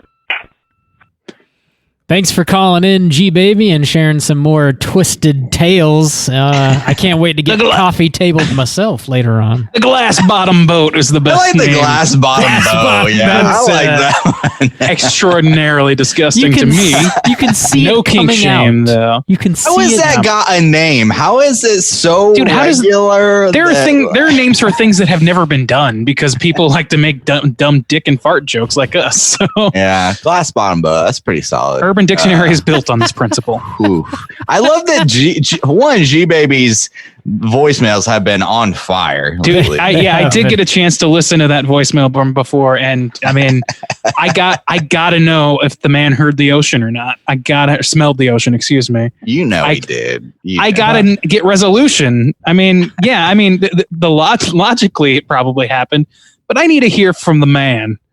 Jim, if you want to let us know, you smell that ocean or not, buddy? Jim called in previously I think we earned it. And told us a story about a cowgirl Cooter that he encountered in college, and yes, he may or may not have engaged with her sexually. Remains to be seen, but that shit was hilarious. She had an excellent cunnilingus line for him. Did she glass bottom boat you? Is what I need to know. Yeah, we need resolution on these stories. For this voicemail, I love that G-Baby has been putting others on blast. So G-Baby shared his kinks last week. He has no problem sharing his acquaintances' kinks. And to that too, you know what? Man, if you get off watching somebody drop a deuce on your face, but I guess not on your face because there's a coffee table between you, at least you're married to that woman. At least you found the one. There can't be a more intimate sexual act. I mean, at least you found that one that's like, hey, you know what I really like? I wish you would shit on my face. And I wish you would love me enough to shit on my face. And you hear it splash, like you hear it hit the glass. As big fans of scatological humor here, please don't mistake our laughter at this as being kink shaming, because it's not. No, it's just consensual. No shame for Poop me. away. Blast it out your asshole at a rate of speed unbeknownst to man. Randy don't posed mind. the question last week. He couldn't even understand how someone would want to lick an ass, and now he's being. But I don't begrudge people for licking ass. No. Lick an ass. I'm not as saying long as you're the ass saying, is a willing. I'm just saying the delivery this week was even higher. Than what you would ask for. It's certainly effective. Yeah. It's got layers. Yeah. Story. All right. Especially the fucking the speech to text is killing me. Yo, what's up against you, baby? Calling for another hot water tank. Randy loves those text to speech. It's so funny to me. All right, let's do the next one. Looks like Michael. Yeah, let's hear what Michael has to say. All right, here we go. Hey, what's up, guys? It's Michael at Horrorpocalypse. I just wanted to give a call in this week for your Cooter of the Week, or Cooter, live-action Cooter, I guess. As the first live Cooter for Straight Chillin' Podcast, I feel it's a special honor for myself to call in and nominate another live Cooter. It was my old art teacher from middle school and through high school. The son of a bitch followed me when I got to high school. This guy, Thomas, had that real smarmy way of dressing. Always way too much for Car Noir cologne. Felt that he had that porn stash. He just felt like he was better than everybody that he was teaching. Ruined my way of drawing. I can't recreate a drawing just by sitting there looking at it and sketch it out anymore. I have to graph that out, then increase the size of it. It's horrible. But this guy was actually hit hard on the sexual deviancy. He used to go behind the girls and rub himself up against them in class. He would proposition girls in the middle of class. He was actually arrested for sleeping with a couple of his students, all the while married. And at one point, this is going to really make me sound like a Jerry Springer character, but at one point we were going to court for my stepdad, and we were standing in line, and right behind us was Thomas, and right there for statutory rape charges. And it's disgusting that his wife was not okay with it, but defending him and saying that the girls were the ones that propositioned him and stuff like that. So this guy and I, we never really saw eye to eye. We had almost come to blows in the middle of class one time. I was a really rebellious teenager. But this guy was the epitome of a live-action Cooter. So that was my nomination, Thomas the Art Teacher. So anyway, guys, thank you so much for the fun topic this week. And I can't wait to do the show. Have a great one. Fucking ew. Yeah. Wow. Dude. Art teachers. Ooh. Not great. Yeah. Not great. I feel like we had a little bit. Do you guys remember Mr. Huber from middle school? Yes, I do. I feel like he definitely registered the thing is, on the Cooter scale. Art teachers, like I've been in a lot of art classes in my time, and there's almost like having a Cooter-like aesthetic is part of the admittance process in a lot of people's cases. That's not unilateral, but there were a lot of people that were hitting those marks, but it was usually like innocent at the end of the day. Yeah. Guy can fuck himself forever. Damn. And his wife, I feel bad for her, but also fuck her for defending him. Propositioned the students in the middle of class? That is insane. Dude, that is insane. That's insane smugness on top of the deviance that already exists. Yeah, so, that's true. Oof. Yeah. I didn't. When we posed this question, I didn't expect it to be 100% criminals, but here we are. I have one that's not a criminal, but we'll get through our email first, and then I'll share my story. Yeah, I've got one. We've got some Cooters as well. Yeah, we'll share our own Cooters. That's going to do it for the voicemails. Anyway, thanks for calling in, Michael. Thanks for sharing, even though that shit is fucked up.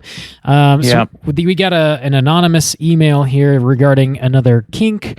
So I'll just jump right into it. The email says, "Hey guys, so I'm not a listener, but my husband is. He figured it'd be best if I sent this instead.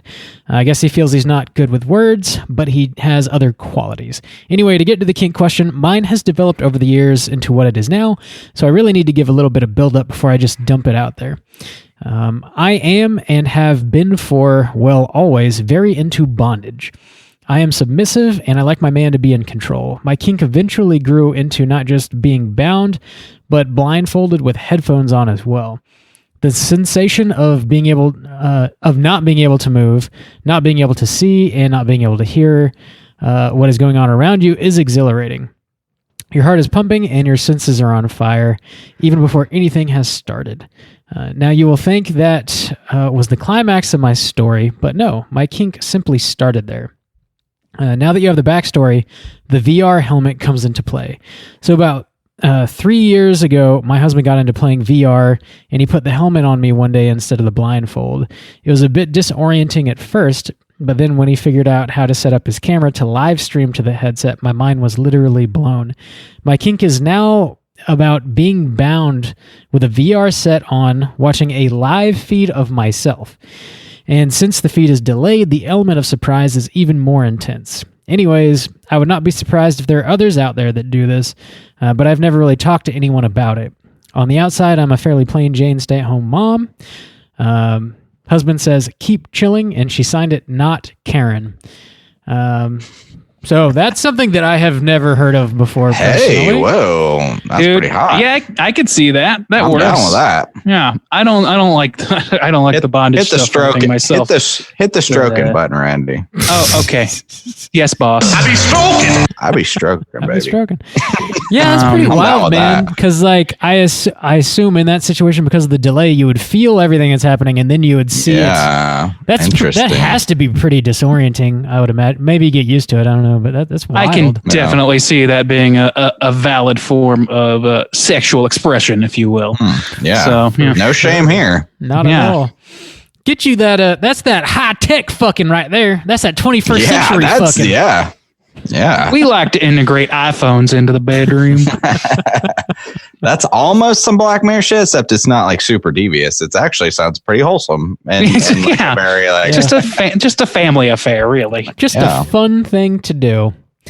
On that. Sweet deal. Well, thanks for sharing, not Karen. We appreciate you for sure. And again, Now, if your husband ever films himself shitting on a coffee table and sends you that, then we want to have an update. Us. We need an update. Yeah, put us on that live feed. Oh shit! But yeah, I want to keep the kink train rolling for next week. You know, if y'all want to call in and share your kink stories, or if you want to keep it anonymous, feel free to send us an email. We won't put your name out there. We'll keep it anonymous. It's interesting, man. And let's also, I would like to hear more about fucking cooters. If you know cooters that are not criminal, I'm more interested now in like the ones that are kind of just like cooters. Assholes. Everyday cooters in the streets, not criminals in the sheets, as far as we know. Let's share some of our personal. I've got cooters. one. All right, Juice, you want to take it?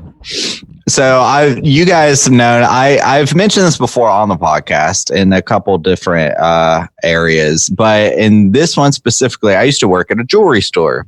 Oh, there's a lot of interesting characters there. I'm not even going to mention the ones that you guys think like is the most common one talked about. I just know a few stories from you. Yeah, man, fucking working at a jewelry store apparently will give you stories for life. But there was one character who I'm gonna say is the cooter for this week, and he was a security guard. So he was a security guard there, and come to find out, there's a couple things. He ended up getting fired, not arrested, but he ended up getting fired. And there was a couple of things. One, he ultimately got fired for he would always be reading a book as a security guard sitting in the thing. Well, it turned out, and this is funny because I think they actually reference this in the show The Office, where Stanley, I think it's maybe a deleted scene, but it wasn't a book at all. It was hidden like pornography in the book, and the dude was stupid enough to leave it like off his shift. He was like, oh, I'll leave it in a drawer. And, so he doesn't have to carry it in and out. I guess that's too much of a burden. And somebody ultimately found it with the pornography inside. So that's ultimately why he got fired. But come to find out, and actually, he had told me, okay, so I kind of knew about this a little bit. He was, so it was like consensual, but he approached several of the women who worked at the jewelry store. He ran a side hustle where he was shooting his own pornography, photograph pornography, and he was doing it. Some of the girls from the jewelry store did it, and I remember he told me he would shoot it at the local putt-putt area over on Mandarin. You guys know, damn, because they have like little like waterfalls and shit. So to make it look, but he would pay the guy at the putt-putt area to go in early or like late, and he would shoot some of the girls from the jewelry store. That's pretty great. So that's my cooter for this week. That's a fucking strong. That's a side hustle right there. He also part of consensual or no, that is wild. He had like the handlebar mustache too, so that was very cooterific. Oh my god! Not missing the full goatee. Is this the guy from American Apparel? Who is this? He was like an older guy. Oh man, I don't understand. Yeah. Anyways, that's my cooter for this week. Solid. Security guard at the jewelry store. Solid.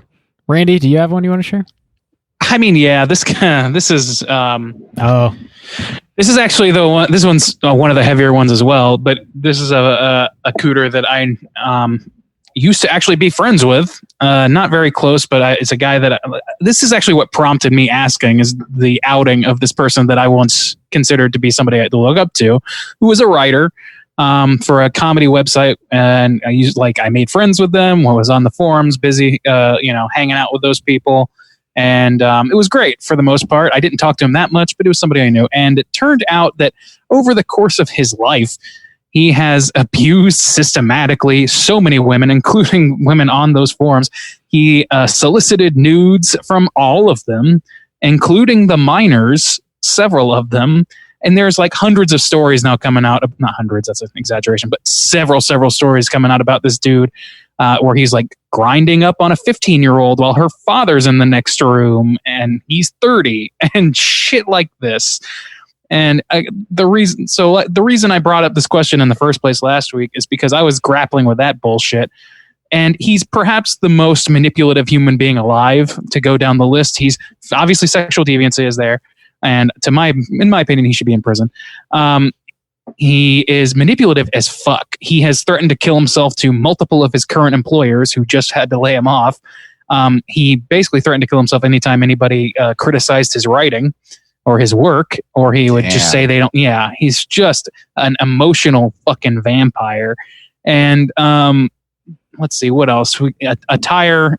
He's just a weird looking dude in general. I'm going to be honest with you. It's not really attire. The dude's got a weird head. Sweet. All right. Yeah. I don't feel bad saying about him in particular. I wonder if the cooter has a certain physical structure that we could study. Phrenology. Let's bring it back. No, let's not do that, please. Let's not start ascribing things to skull size. That leads to bad things. But yeah, he's also extremely smug because he's like I reconnected with some of the people that knew him as well, and we read through one of his a movie script that he wrote for what is essentially Clerks with the entire cast of Waiting instead of the entire cast of Clerks, and written like just a few years ago and seemingly written in like 1990. It's the fucking worst. But the whole thesis is like, this thesis is something like, what an artist is? An artist is somebody who has something in their heart and they just have to get it out on the page, even if it's a piece of shit. And that's what makes you a genius. It's like, so you're a genius because you completed a script? Is that what you're hedging your bets on yourself? You fucking prick. Anyway, I got a lot. He's not better. I'm bitter because I thought this dude was an alright guy for a long time, and I found out that several people that I also looked like up to him, huh? He was really a role model. Well, he manipulated, like I said, a manipulator, and everybody. I've yet to hear anybody even defend this guy. Like he's a somewhat public figure with a certain niche group, and he, to date, as far as I know, does not have a single person that's come forward to defend him at all, which is rare for somebody with like quote unquote fans. I don't know. Yeah. It's fucked up. It's an extremely fucked up situation. I could go on and on about it. I know a lot of shit about this dude now that I never knew. Like I didn't talk to him directly very much, but I did meet him once. And that same night that I met him, it was with a big group of people hanging out in a hotel room. We went to Pumpkins, and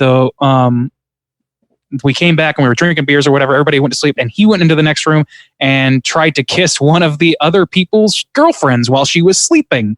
So, no, yeah, that's an ass whooping. Yeah, dude, he's Stomp his ass. Yeah, and yeah, I don't know. I could go on and on and on and on, and it's just the trail of fucking manipulation is so thick that I felt like I had to outsource other stories about people and get people to start thinking about people in their lives a little more critically, maybe when they do horrible shit or things that could lead to horrible shit.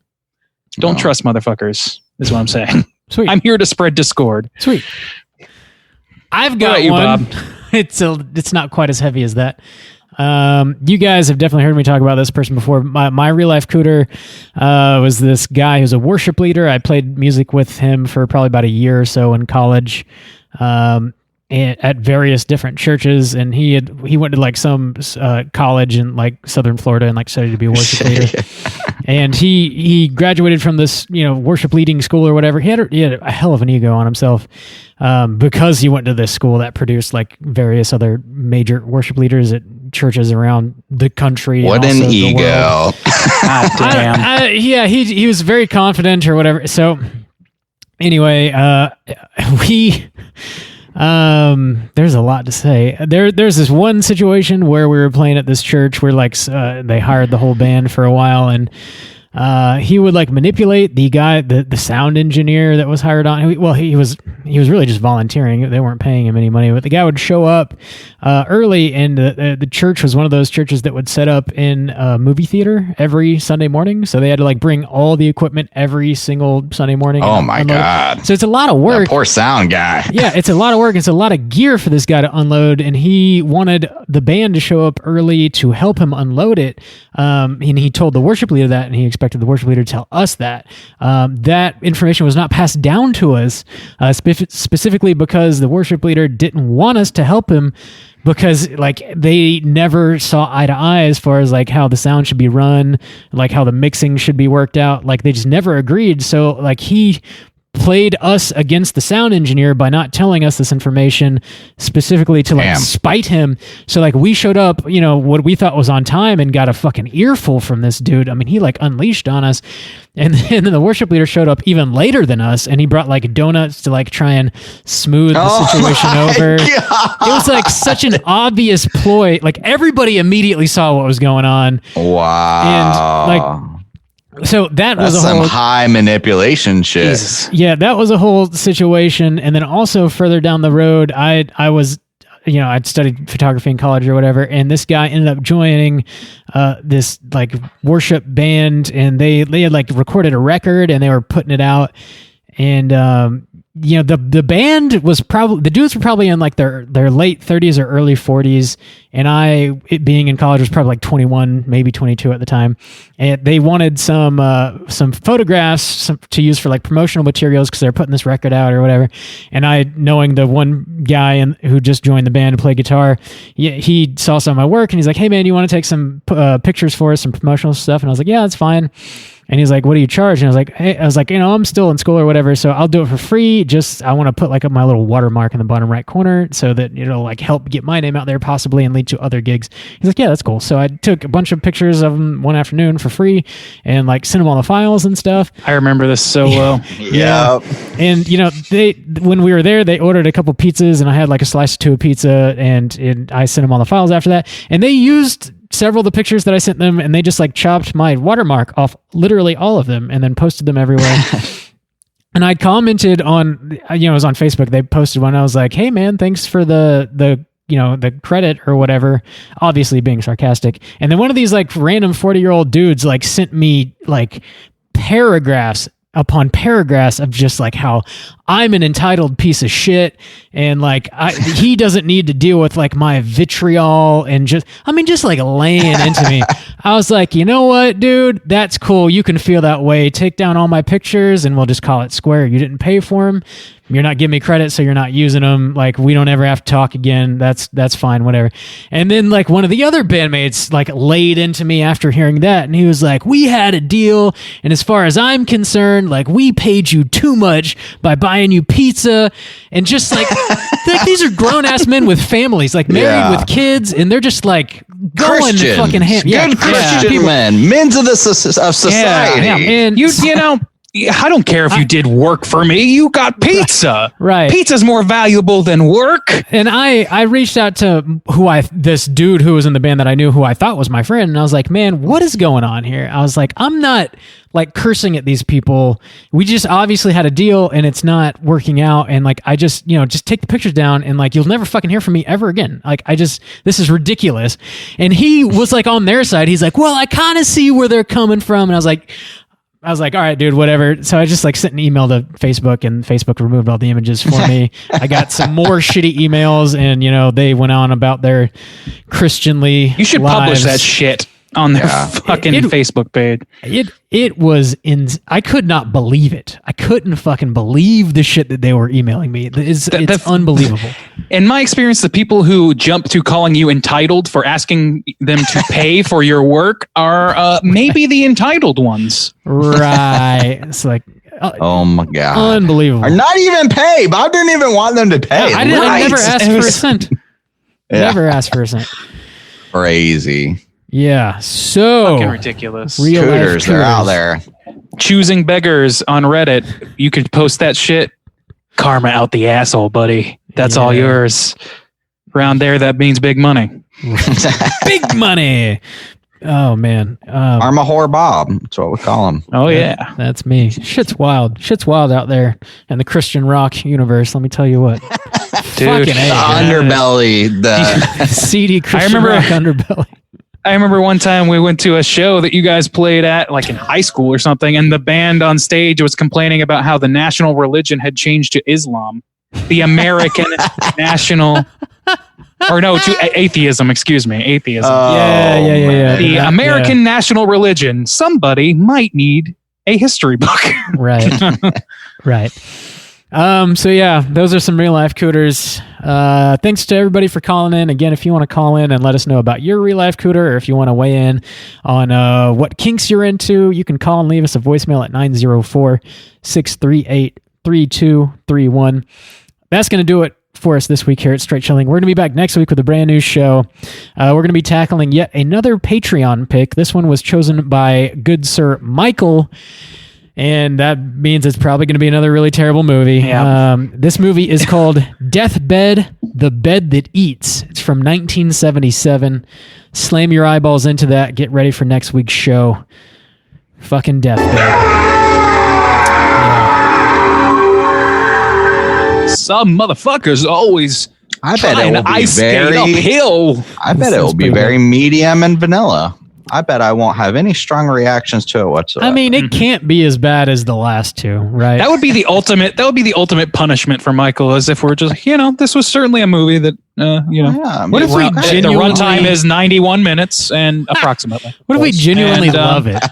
Like fucking really dig it. I hope that happens. Me I hope that too. I hope so much. I hope against hope that happens, but probably what's going to happen is fucking hate the Vastanian. I like that movie, so Michael's taste is not my taste. True. Yeah. One of these days he'll slip up. Hopefully so. So yeah, check out Deathbed. Get ready for next week's show. Until then, please rate, review, and subscribe to us on iTunes. You can follow us on Twitter at STR8_chilling, on Instagram at Straight Chilling Podcast.